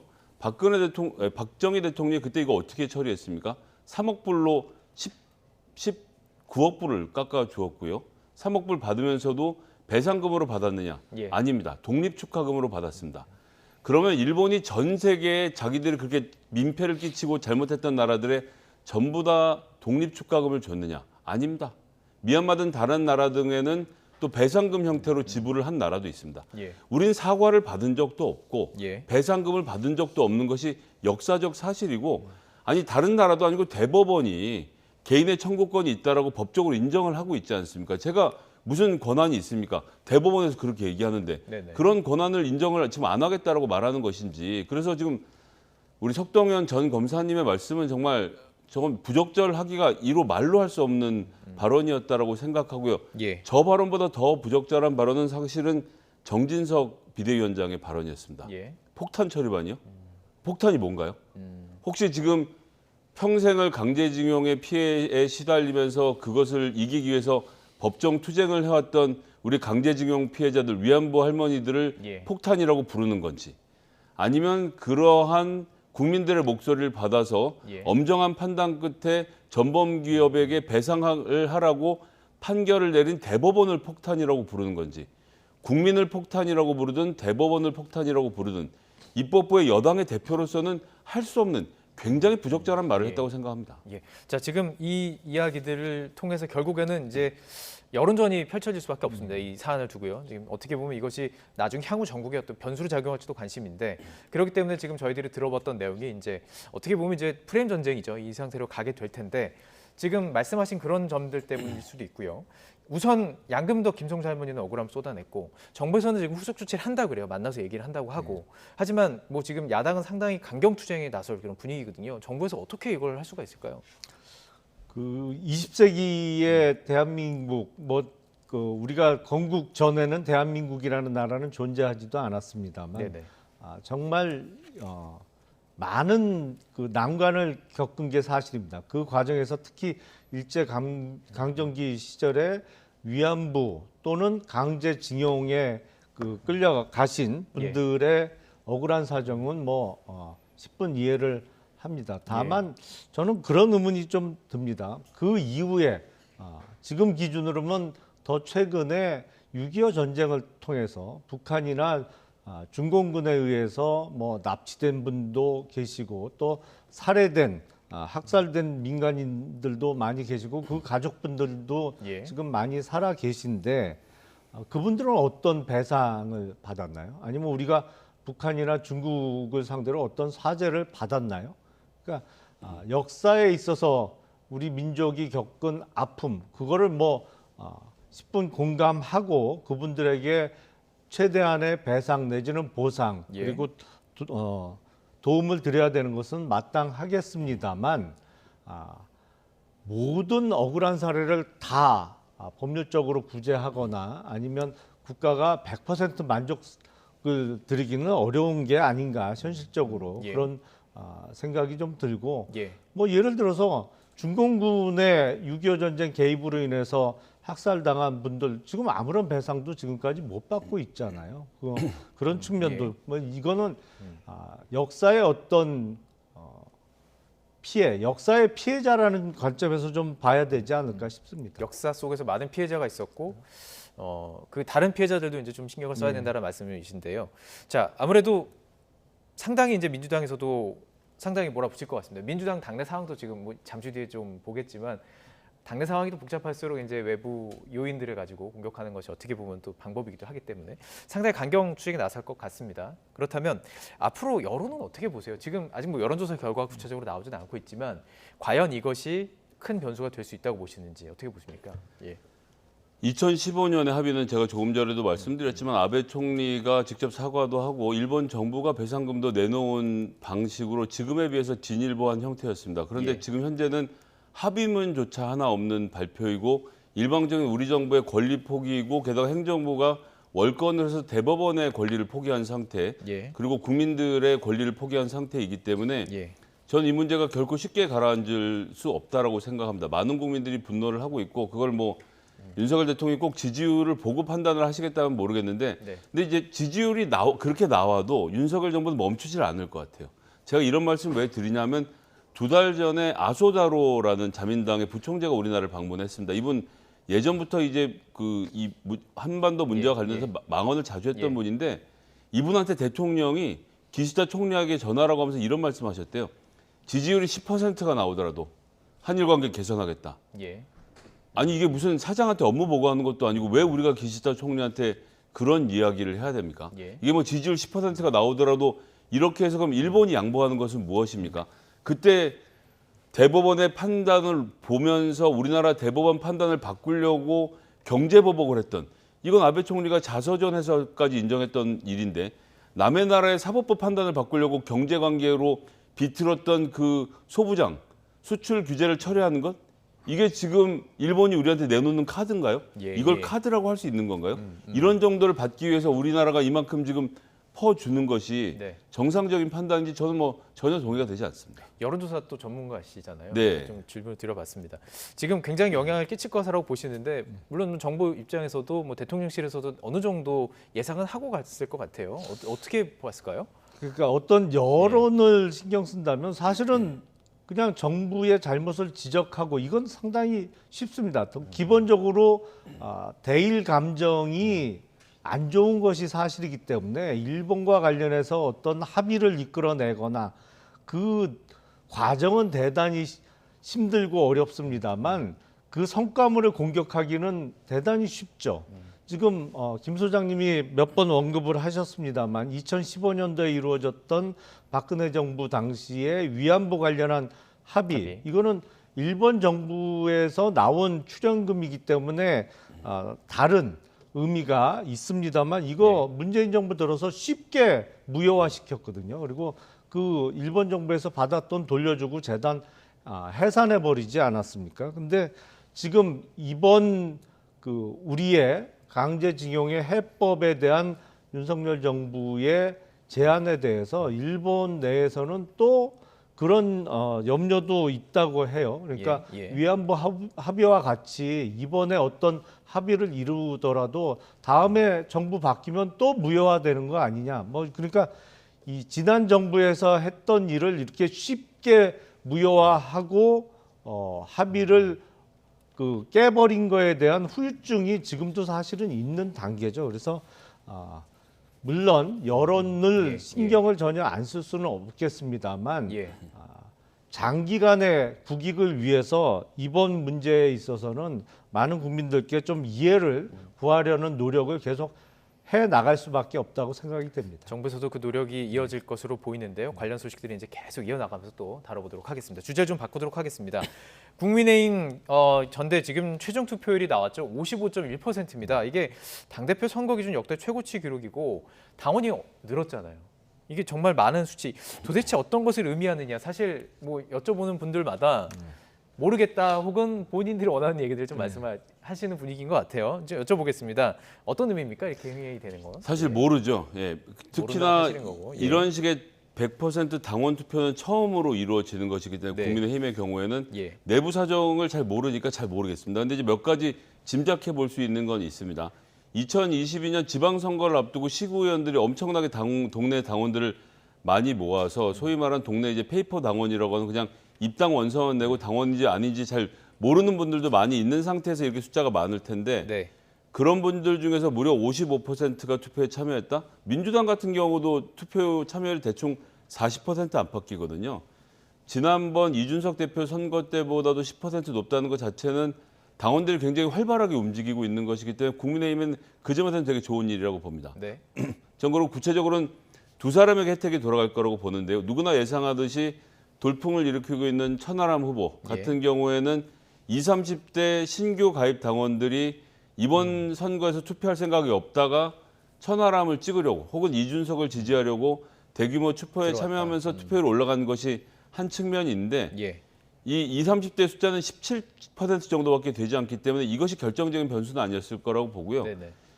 그렇다라고 하면 김기현 후보 쪽에서 조직 동원은 아주 대규모로 한 것으로 봐야 되겠습니다. 이건 무슨 뭐 돈을 살포하거나 이랬다는 의미에서 조직 선거가 아니라 어쨌든 이 모바일로 하는 선거는 우리나라 중앙선거관리위원회에서 문자를 보내면 그 링크를 눌러서 투표하는 방식으로 진행을 하는데 맨 마지막에 투표를 마치셨습니다면 화면이 나오거든요.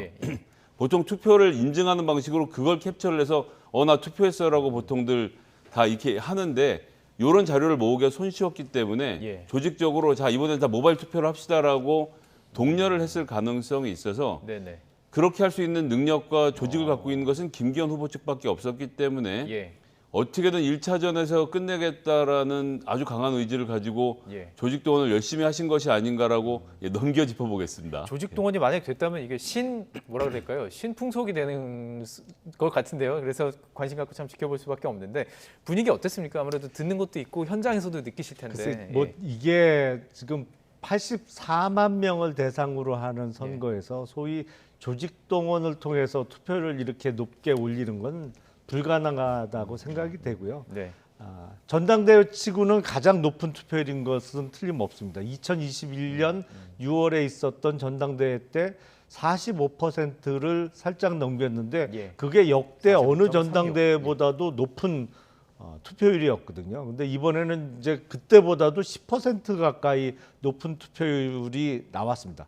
제가 보기엔 가장 큰 이유는 2021년 11월에 있었던 당내 대통령 후보 경선을 통해서 이 모바일 투표를 당원들이 많이 경험했기 때문입니다. 학습 효과가 있군요. 그때 투표율이 64%가 나왔었습니다. 그렇죠. 대선 그때. 물론 대선이기 때문에 전당대회보다도 더 관심이 높고 더 뜨겁죠. 그래서 그때 64%가 넘는 투표율을 보였는데 그때 많은 당원들이 모바일 투표에 편리성 내지 이걸 어떻게 하는지를 다 경험을 해봤기 때문에 이번에도 투표 첫날 30%가 넘는 모바일 투표율을 보여줬고요. 그러다 보니까 이제 최종 투표율이 55%를 넘기게 된 것이고 저는 이 높은 투표율이 어느 특정 후보의 유불리와는 상관없다라고 생각을 합니다. 그만큼 당원들이 투표에 쉽게 참여할 수 있다는 것을 경험했고 그 경험이 쌓이다 보니까 이번에도 전당대회 치고는 가장 높은 투표율을 보여줬고 앞으로도 전당대회가 또 벌어진다고 해도 뭐 이번보다 반드시 높지는 않을지라도 꽤 높은 그러니까 뭐 투표율은 계속 유지가 되지 않을까 싶습니다. 알겠습니다. 여러 가지 의미에서 상당히 내일 발표가 궁금해지는 상황인데요. 하지만 여기 여러 가지 잡음들이 들리고 있습니다. 그리고 이게 큰 변수가 될 수 있을지도 궁금한데 안철수 후보 측이 결국에는 김기현 후보 측 문제점이 있었죠. 계속 공격하는 그 대통령실의 선거 개입 문제를 관련해서 강승규 대통령 시민사회수석을 공수처에 고발했습니다. 관련 녹취를 우선 들어보시죠. 이게 가장 근본적인 대한민국의 자유민주주의 기본을 훼손하는 일 아니겠습니까? 공무원이라는 건 모든 국민을 위해서 봉사하는 사람이거든요. 그러니까 뭐 당연히 특정 전당이라든지 또는 특정인 선거운동을 대신해주면 그거는 될 수가 없죠. 헌법도 그리고 또 법률도 그게 규정이 되어 있습니다. 녹취록이 또 있다고 하셨어요. 사실은 내용은 거의 대동소이합니다. 같은 목적으로 여기저기 뿌렸으니까요. 그래서 뭐 길이가 짧은 것도 있고 뭐 조금 긴 것도 있고 한데 뭐 거의 대동소이하다고 볼 수 있습니다. 같은 사람입니까? 다른 사람도 있습니다. 덮으실 생각이세요? 아니면은 뭐 사안에 따라서는 뭐 추가 폭로도 있을 예정입니까? 지금 뭐 그대로 놔둘 수는 없죠. 이건 전당대회와는 별개로 이건 끝까지 파헤쳐서 진상 규명을 해서 다시는 이런 일이 없도록 그렇게 만들어야 될 사안입니다. 지금 뭐 칼을 뽑아들었다라고 표현을 해야 될 것 같습니다. 결국에는 고발까지 이뤄졌고 법적인 조치 방침을 계속 내놨고 앞으로도 계속 이어질 것으로 보여요. 상당히 이게 뭐 파열음이 될까요? 어떻게 보십니까? 일단 첫 번째는 이번 선거에 영향을 안 미칠 겁니다. 이번 선거는 깨끗하고 잘하는 사람을 뽑는 선거가 아니고요. 윤석열 대통령에게 마음과 머리를 비우고 무조건 그냥 대통령 알아서 하십시오라고 하는 당대표를 뽑는 선거이기 때문에 뭐 이런 결과가 나오든 저런 결과가 나오든 전 큰 차이는 없을 거라고 봅니다. 두 번째는 안철수 후보의 태도는 잘 모르겠어요. 그러니까 링 위에서 열심히 싸울 때는 아무 말도 하지 않으면 아무 일도 일어나지 않을 거라고 하니까 아무 말도 안 하고 가만히 있다가 투표가 다 끝난 다음에 지금 싸움을 걸기 시작하는 것이거든요. 링으로 치면 이 복싱을 하라고 링에 올려놨을 때는 한 대도 못 때리고 있다가 링 밑에 내려와서 지금 상대 선수를 드자비를 하는 과정이라서 이게 얼마나 파장을 가질지는 그런 점에서는 잘 모르겠고요. 세 번째로는 이 대통령실의 이 문제는요. 이거는 어안이 벙벙한 수준입니다. 뭐 의원들도 더 잘 아시겠지만 대통령실의 핸드폰에서 카톡을 들고 행정관이 이런저런 메시지를 보내고 통화를 하고 이런 일을 한다는 자체가 이 보안 사항에도 맞지 않고 이 메신저를 사용해서 이런 일들을 하질 않거든요. 그리고 기본적으로는 대통령실 행정관들 너무 바빠서요.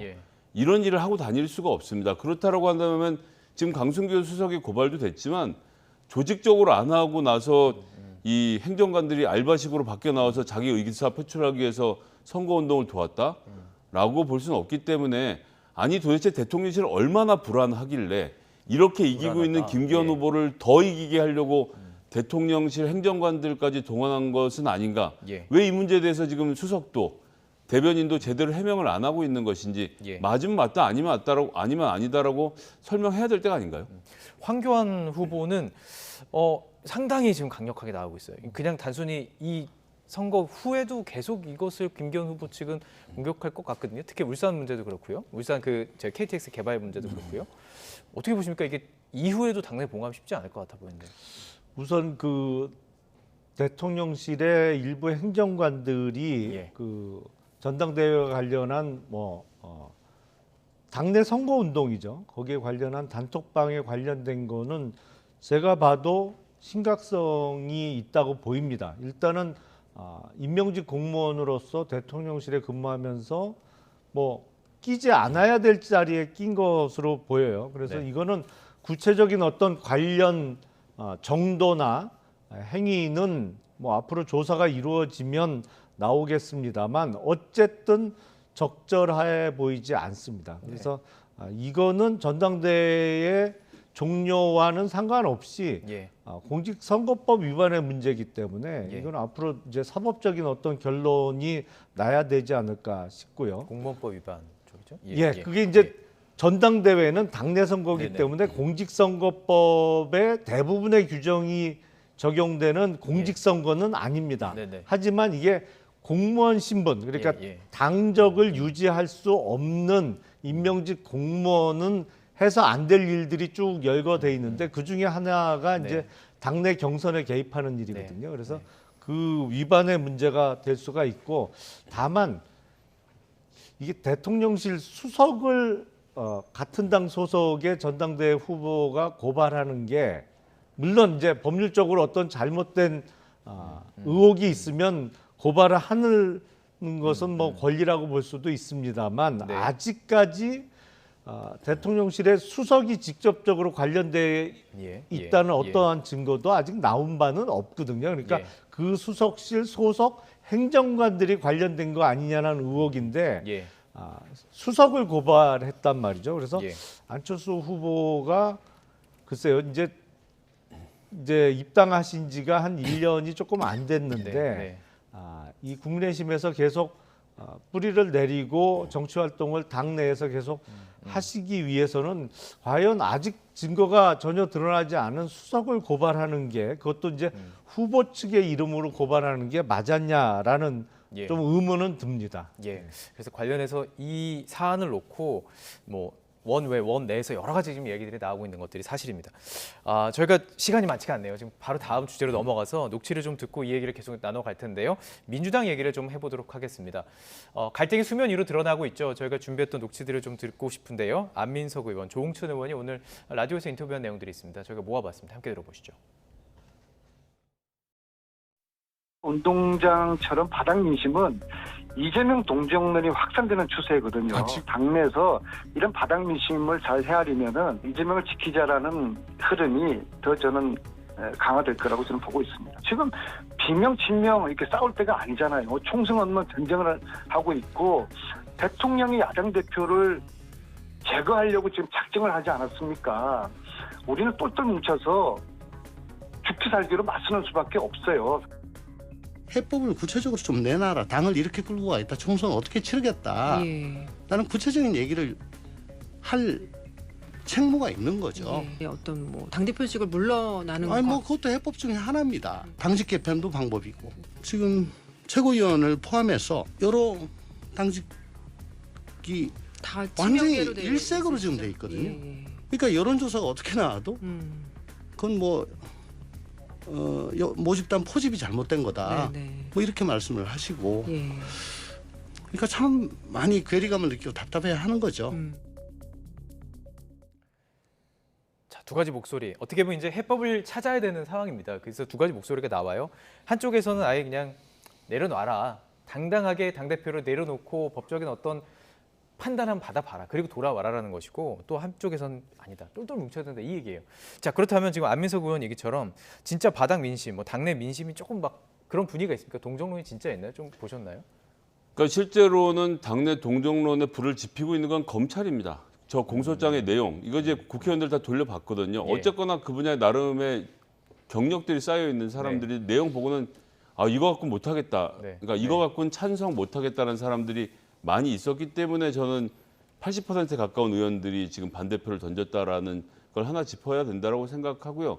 그럼에도 불구하고 당이 바뀌어야 된다는 생각을 하고 있는 의원들도 다수 있는 건 사실입니다. 그건 또 그거대로 현실로 받아들여야 된다고 생각하고 그런데 전 여기서 하나 딱 짚고 싶은 거는 당대표를 사퇴하라고 하는 여론은 사실 정말 소수입니다. 소수다. 그러니까 이제 그런 여론들 뭐 박지원 비대위원장 이런 분들은 사실 당내에서 무슨 정파에서 활동을 하시는 분이 아니거든요. 당내 그래도 대주주라고 불리는 정파 그룹들에서 지금 이재명 대표의 사퇴를 요구하고 있는 그룹은 하나도 없습니다. 개개 의원들의 의견을 언론에서 좀 이렇게 증폭해 주셔도 그렇지 당장 전당대회 치르면 지금 뭐 비명계나 반명계가 당권을 잡을 수 있을까요? 아니 뭐 비대위로 가자고 하는데 지금부터 내년 총선까지 14개월 동안 비대위를 하자는 게 말이 안 되는 얘기거든요. 그래서 이재명 대표에 대한 사퇴를 주장하고 있는 당내 여론은 그렇게 높지 않고 다만 지금처럼보다는 좀 더 탕평책으로 당 운영을 했으면 좋겠다라는 그런 이제 비명계 반명계의 건의를 이재명 대표가 어떤 식으로 수용하고 당을 혁신할 것인지 이게 이제 앞으로 한 1, 2주 동안 벌어질 일로 보고 있습니다. 그렇습니다. 어떻게 보면 이 사건을 바라볼 때 좀 마음 편하게 바라보실 수 있을 것 아니, 같아요. 뭐 어떻게 조언도 어떻게 보면은 객관적으로도 할 수 있을 것 같은데 어떻게 보십니까? 글쎄 제가 그냥 외부인으로서 보기에는 바닥 민심은 이재명 대표에 대한 동정론이다라는 안민석 의원의 이야기는 그야말로 아전인수격 해석이 아닌가 싶습니다. 상식적으로는 제1야당의 대표가 이러한 사법 절차에 계속 응해야만 되는 물론 그게 다른 사람의 잘못도 아니고 본인의 잘못이거든요. 본인이 당대표가 되기 훨씬 전에 단체장을 할 때 이런저런 업자들하고 연루된 의혹과 관련해서 지금 사법 절차가 계속 진행되고 있는데 상식적으로 볼 때 이런 상황에서 당대표를 계속하기는 어렵다고 보는 게 맞겠죠. 다만 이재명 대표 개인의 입장에서는 본인에게 점점 다가오고 있는 사법 리스크를 이게 법적으로 풀기에는 불가능해 보이고 이걸 어떻게든 정치적인 해법으로 풀어야 되다 보니까 당대표직이라는 어떤 간판 내지는 커다란 방패가 필요한 상황인 건 이해를 하겠는데 이재명 대표 개인을 제외하고 다른 민주당 소속의 국회의원이나 아니면 내년 총선을 준비하고 있는 정치인의 입장에서는 글쎄요. 이제 뭐 공개적으로 얘기하기는 어려운 분위기인 것 같습니다만 사퇴를 해줬으면 하고 속으로는 다 생각하고 있지 않을까 싶습니다. 자, 이렇게 말씀하시기 때문에 이제 얘기 나오는 게 그러면 혹시라도 검찰이 다시 한번 체포동의안을 국회로 보낸다면 한번 해봐라 이런 얘기가 나오는 거예요. 그럴 가능성 없다고 보십니까? 어떻게 보세요? 한번 해봐라라고 하시면 저는 검찰이 요청을 하면 거기에 대해서 또 똑같이 표결이 이루어질 거라고 생각하고 정상적인 절차를 밟아서 민주당이 결의해서 반대표가 더 많이 나올 것 같고요. 만약에 이재명 대표가 스스로 영장실질심 받겠다. 재판까지 너무 많이 걸리니까. 그렇게 진행이 될 것 같아 보이진 않습니다. 지금 현재 검찰이 하고 있는 이런 식의 진행에 그럼 우리가 뭐 신사적으로 대응하겠다라고 말할 수 있는 타이밍은 아닌 것 같습니다. 제가 보기엔 이게 우리 헌법에 규정되어 있는 국회의원의 불체포 특권의 전형적인 남용 사례입니다. 헌법상의 규정은 국회 회기 중에 불체포 특권이거든요. 그러니까 국회는 회기일 때도 있고 아닐 때도 있는 거죠. 그러니까 정기국회는 100일 동안 엽니다만 임시국회는 거의 뭐 한 달은 열면 그 다음 달은 회기를 안 잡고 이런 식으로 국회가 운영되어 왔어요. 법률가시니까 검찰이 또 영장을 칠 수 있다고 보십니까? 지금 이번 올라왔던 체포 동의안에 올라올 때 전혀 포함되지 않았던 범죄 사실. 그러니까 백현동이나 정자동 그리고 쌍방울 관련된 범죄 사실로는 구속영장을 충분히 다시 칠 수 있죠.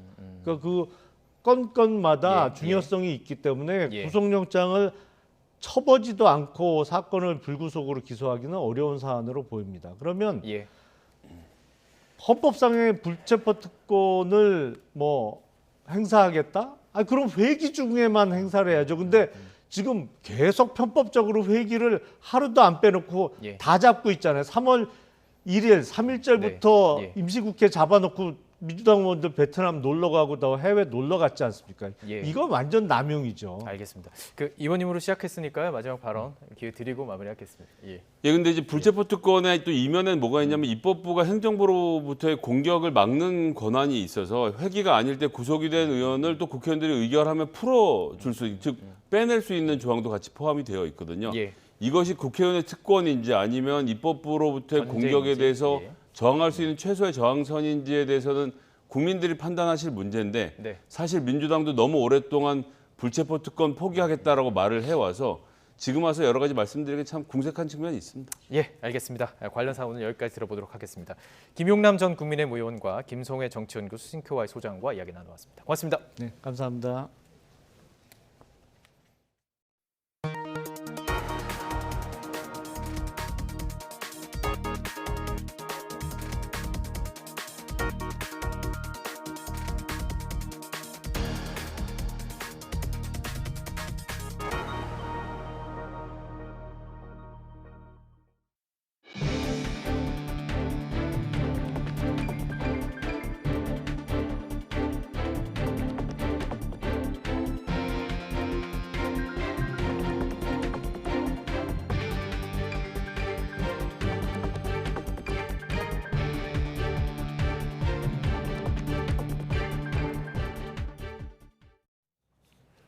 뉴스나이트 이어갑니다. 북한군이 경기도 파주시 사격장에서 우리 군의 포사격 도발이 있었다며 군사 행동을 중지하라고 밝혔지만 우리 군은 해당 지역에서 사격 훈련은 없었다며 억지 주장이라고 반박했습니다. 북한군 총참모부 대변인은 오늘 오전 적이 서부전선 전방 경기 파주시 진동면 초리 사격장에서 30여 발 포사격 도발을 감행했다고 주장했습니다.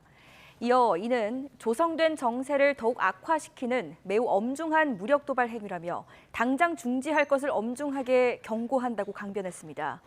이에 대해 합동참모본부는 북한군이 주장하는 지역에서 우리 군의 포사격은 없었다고 밝혔습니다.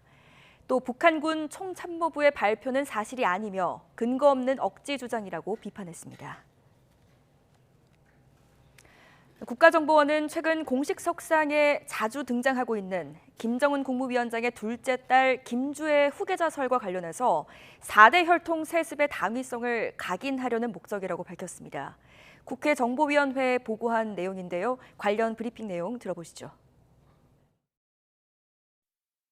국정원에서는 김주의 띄우기 의도의 배경에 대해서 김정은이 아직 젊고 건강의 후계를 조기 부상할 필요성이 없다는 점, 후계 지침이나 선전 동향도 없기 때문에 4대 혈통 세습 당위성 각인 목적이 가장 높은 것이고 유력한 김주의 띄우기의 동기라.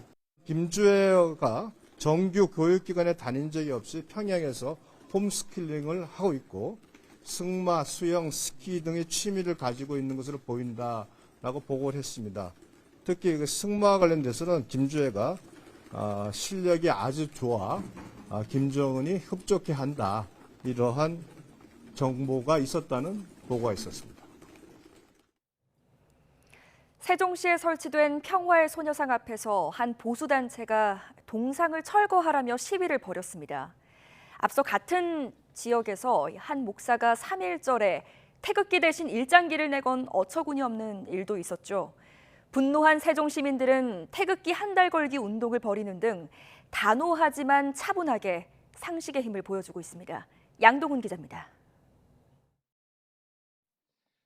세종 호수공원에 설치된 평화의 소녀상 앞에 10여 명이 모여 목소리를 높입니다. 위안부는 사기고 소녀상도 철거해야 한다는 억지 주장을 해온 보수단체가 세종시까지 원정을 온 겁니다. 소녀 위안부상은 조각가의 그릇된 역사 인식과 대일 적개심이 투영된 거짓과 증오의 상징물이자 위안부 사기극의 선전 도구일 뿐이다. 지난 3.1절 이 소녀상이 쓰고 있던 모자와 망토는 날카로운 물건에 훼손된 상태로 발견됐습니다. 보수단체 집회 소식에 분노해 시민단체들이 긴급히 달려와 기자회견을 열고 지자체에 소녀상 보호 조치를 촉구했습니다. 소녀상을 직관할 수 있는 CCTV 설치를 비롯해서 조례에 명시된 실질적인 소녀상 보호 조치를 즉각 시행하라.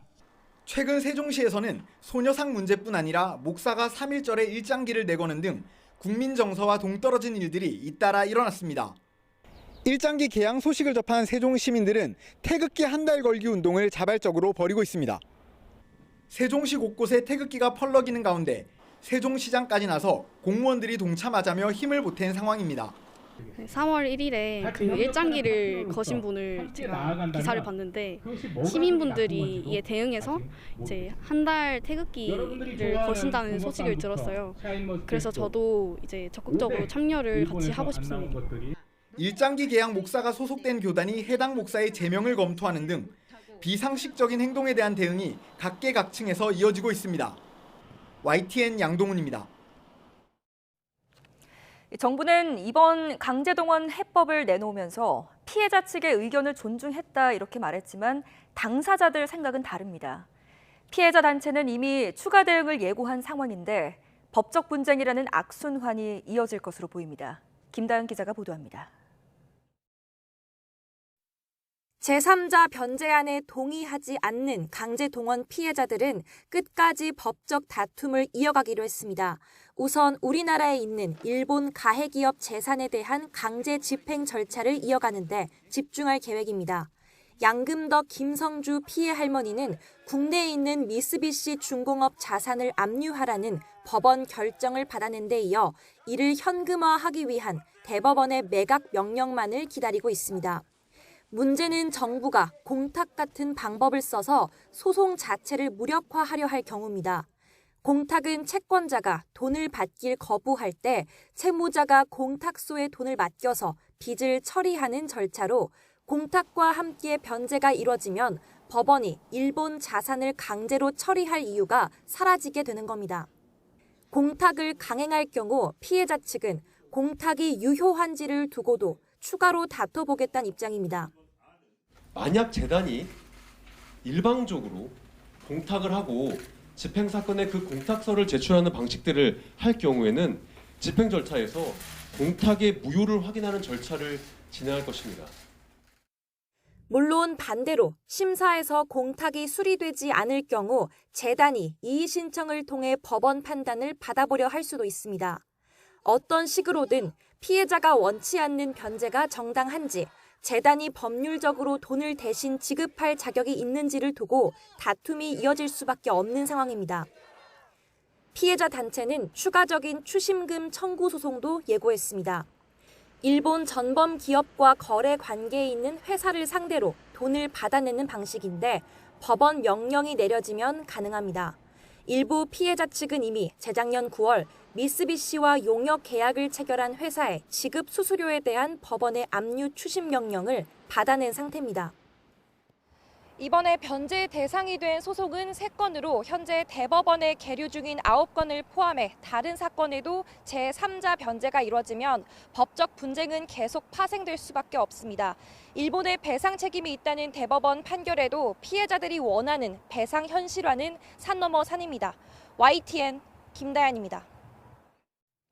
네, 계속 전해드리는 것처럼 강제징용 관련 정부 해법을 두고 논란이 일고 있습니다. 이런 가운데 또 하나의 소송이 시작됐는데요. 광복 직후 일제징용자를 태우고 귀국하던 중 의문의 침몰 사고를 당한 우키시마호 희생자 유족들도 다시 소송을 낸 겁니다. 80년 가까이 국가가 아무 역할도 하지 않은 것은 위헌이라는 주장인데 진정한 사과 없이는 한일 간 역사 문제가 계속 되풀이될 것으로 보입니다. 황보혜경 기자가 보도합니다. 우키시마호 사건으로 아버지를 잃은 김진국 씨. 아버지 고 김시영 씨는 광복 직후인 지난 1945년 8월 22일 조국에 돌아오려고 1호 귀국선 우키시마호에 올랐습니다. 하지만 이틀 뒤 이 배는 의문의 폭발로 침몰했고 한국인 징용자와 가족 수천 명은 배와 함께 그대로 바다에 빠져 숨지거나 실종됐습니다. 생존자들이 와가지고 하는 얘기가 일본이 그 배를 폭파시켰다는 그 얘기를 분명히 했어요. 그 일본 사람들이 타고 그 사람들이 떠나자마자 배가 폭파되더라는 거예요. 당시 일본은 기뢰 때문에 일어난 사고라고 발표했습니다. 한국인들이 폭도가 될까 우려한 일본이 고의로 배를 폭파한 거란 생존자들의 증언이 잇따랐지만 제대로 된 진상조사 없이 80년 가까운 세월이 흘렀습니다. 유족들은 정부가 진상규명에 나서지 않는 건 위헌이라며 헌법 소원을 냈습니다.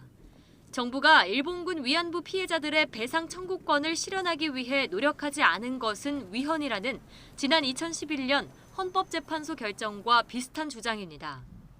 다만 이번 소송이 받아들여질 가능성은 높지 않아 보입니다. 앞서 냈던 비슷한 소송에서 헌법재판소는 현재의 헌법과 법률 규정만으론 정부의 우키시마오 사건을 해결하기 위한 구체적인 의무가 있다고 볼 수 없다고 판단했기 때문입니다. 그렇지만 유족들은 더 늦기 전에 진실을 밝히는 건 물론 일본 정부의 희생자 유해 반환과 사죄도 이뤄져야 한다는 입장입니다. 이 사건을 알리기 위해서 우리는 노력할 것이고 이 사건은 강제 동원돼서 노역을 당했을 뿐만 아니라 고의적으로 폭파시키고 침몰시켜서 집단 수장했던 사건입니다. 아무리 시간이 흐르더라도 진정한 사과와 진상규명이 없다면 역사 문제는 두고두고 한일 관계 정상화에 걸림돌이 될 거란 우려가 나옵니다. YTN 황보혜경입니다. 네, 우리 정부의 해법에 대해 미국은 바이든 대통령이 신기원적인 새 장을 열 것이라고 환영한 데 이어 국무부에서도 역사적인 해법이라고 평가했습니다. 미국 언론들은 한일 두 나라의 오랜 갈등이 풀릴지 주목하면서 미국의 화해 압박을 이번 배상안 발표의 배경으로 분석하기도 했습니다. 워싱턴에서 권준기 특파원이 보도합니다. 미국 국무부 대변인은 브리핑 시작과 함께 첫 번째 주요 현안으로 일제 강제동원 해법에 대한 미국 입장을 밝혔습니다. 이번 해법이 역사적인 발표라며 이를 기반으로 한미일 삼각공조를 더욱 발전시키길 바란다고 말했습니다. The Republic of Korea and Japan are two of our most important allies in the Indo-Pacific and globally, and stronger ties between them advance our own shared goals. 미 국무부는 바이든 행정부 들어 한미일 세 나라 관계 증진에 얼마나 많은 공을 들였는지 강조했습니다. 3국 정상회담을 비롯한 고위급 회담을 25차례나 개최했다는 겁니다. 그러면서 어려운 역사 문제를 한일 정상이 용기 있는 리더십으로 풀었다고 평가했습니다.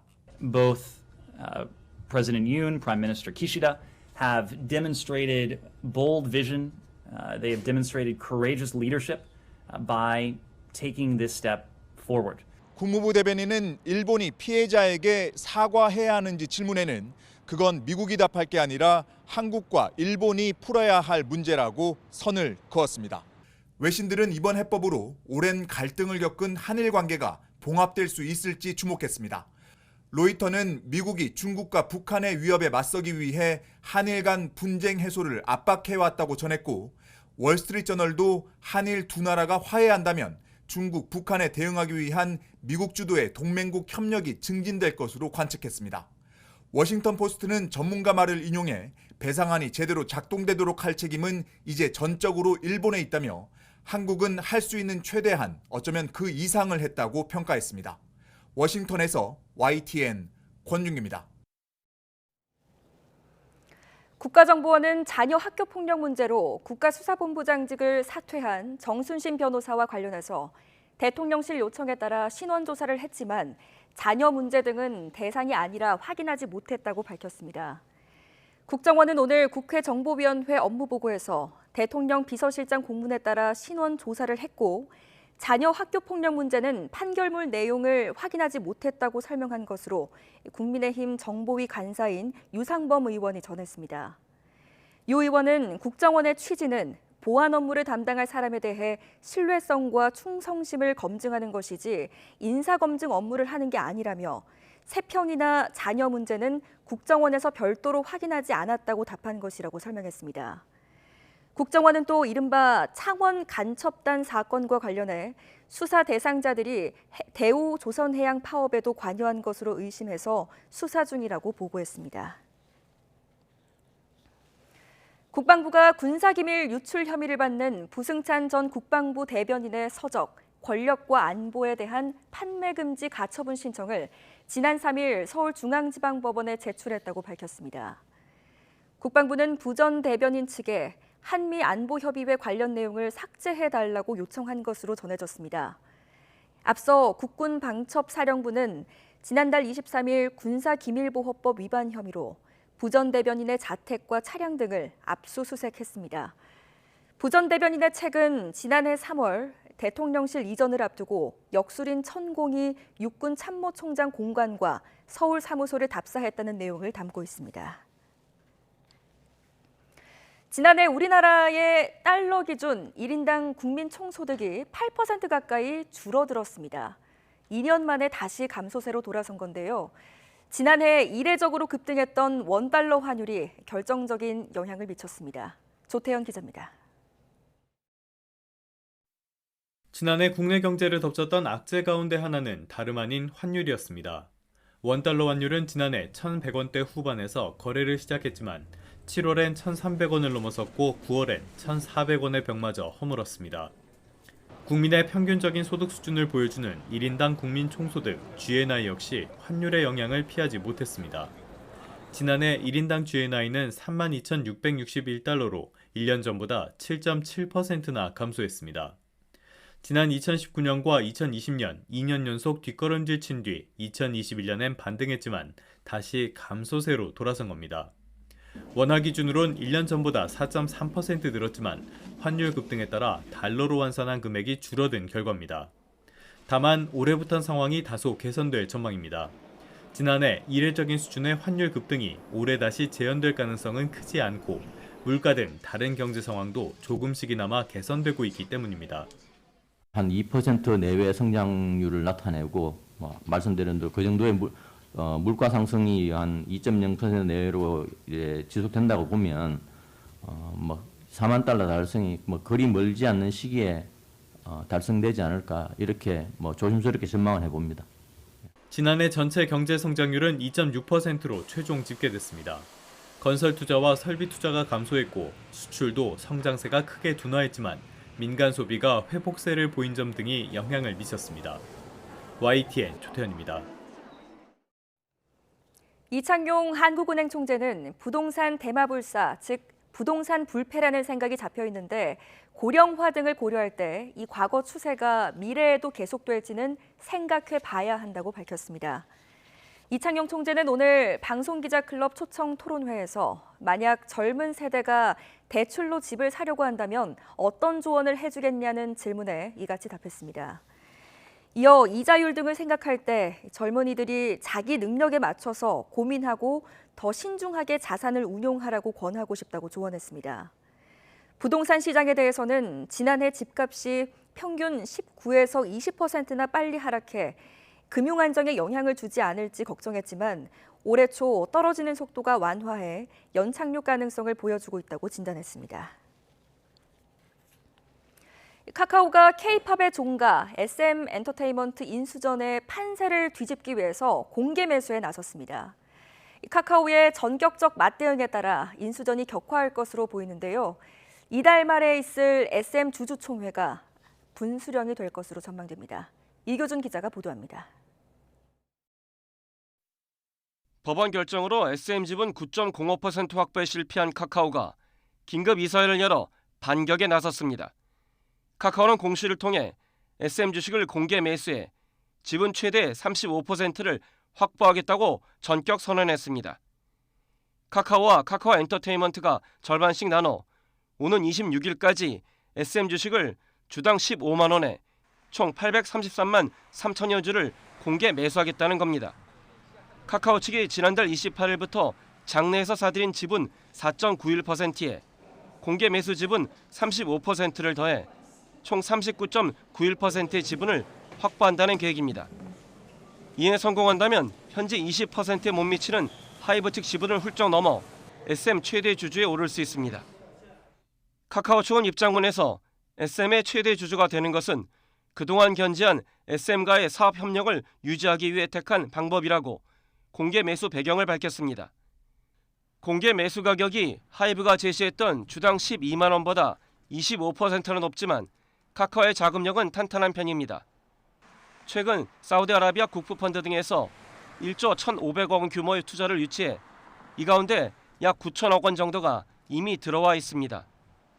앞으로 중요 변수는 카카오의 공개 매수가 성공할지와 하이브의 맞대응 여부입니다. 하이브가 공개 매수에 실패한 전례에 비춰 카카오도 목표 지분을 시장에서 안정적으로 확보할 수 있을지 장담하기 어려운 상황입니다.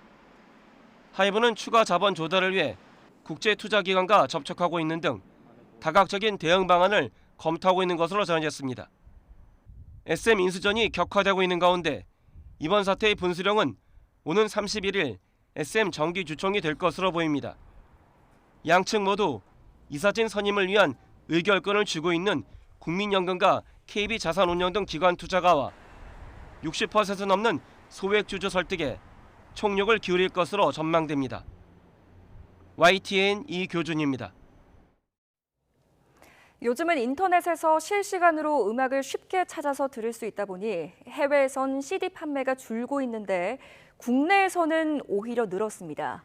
좋아하는 가수의 사진이 담긴 카드나 액세서리 등을 수집하기 위해서는 이 CD 음반을 사야 하기 때문입니다. 하지만 정작 앨범을 사놓고 CD는 버려지는 일이 많아서 환경오염을 걱정해야 할 수준이라고 합니다. 이승윤 기자가 취재했습니다. 해외에선 스트리밍을 통해 음반을 발매하며 CD와 같은 실물 음반 판매 규모가 줄고 있습니다. 그런데 국내에선 K-팝 아이돌을 중심으로 음반 판매량이 증가 추세입니다. 음반에 포함된 포토카드 등 굿즈를 모으려는 팬심을 이용한 상술 때문입니다. 한국소비자원이 유료 K-팝 팬덤 활동 경험이 있는 소비자 500명을 설문조사한 결과 절반 이상이 굿즈 수집을 위해 4분의 1 이상은 이벤트 응모를 위해 음반을 샀습니다.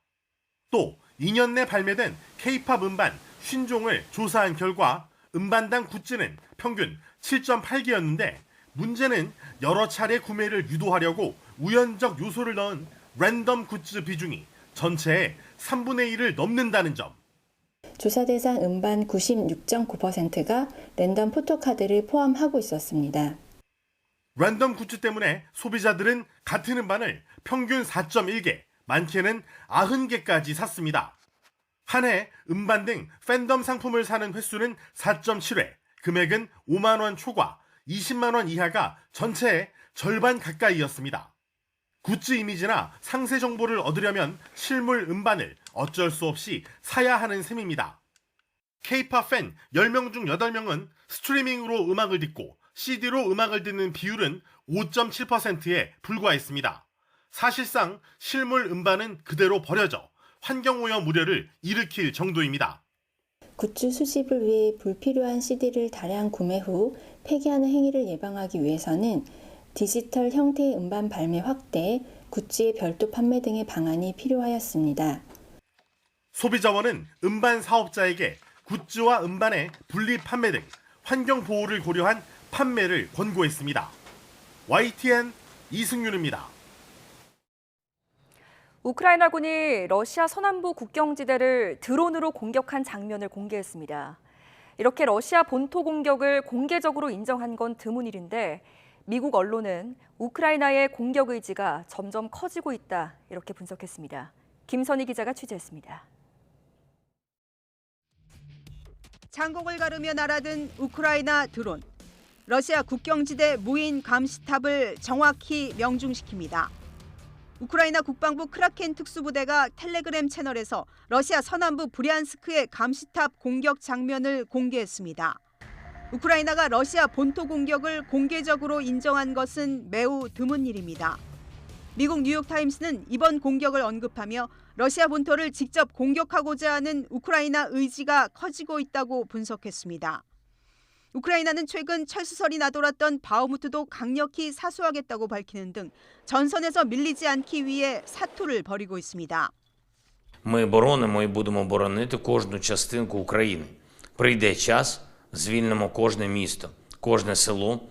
러시아와 우크라이나는 돈바스 지역을 포함해 총 2,000여 킬로미터에 달하는 국경을 맞대고 있습니다. 러시아는 브리안스크 등 국경 인근 지역을 우크라이나 공격 거점으로 활용하고 있습니다. 우크라이나 정부는 특히 브리안스크를 이용한 드론 공격의 우려가 커지고 있다고 지적했습니다.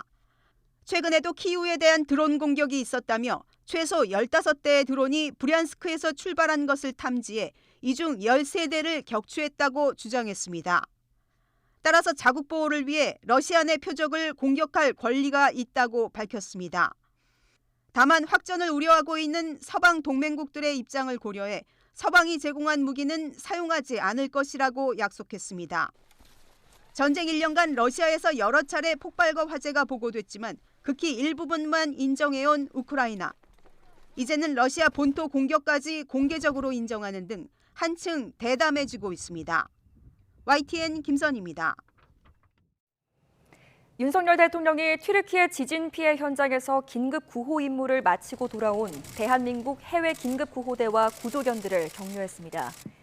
윤 대통령은 오늘 청와대 영빈관에서 격려 오찬을 열고 구호대원들의 연대 정신이 한국과 튀르키예가 진정한 친구임을 다시 일깨웠다며 감사하다고 말했습니다.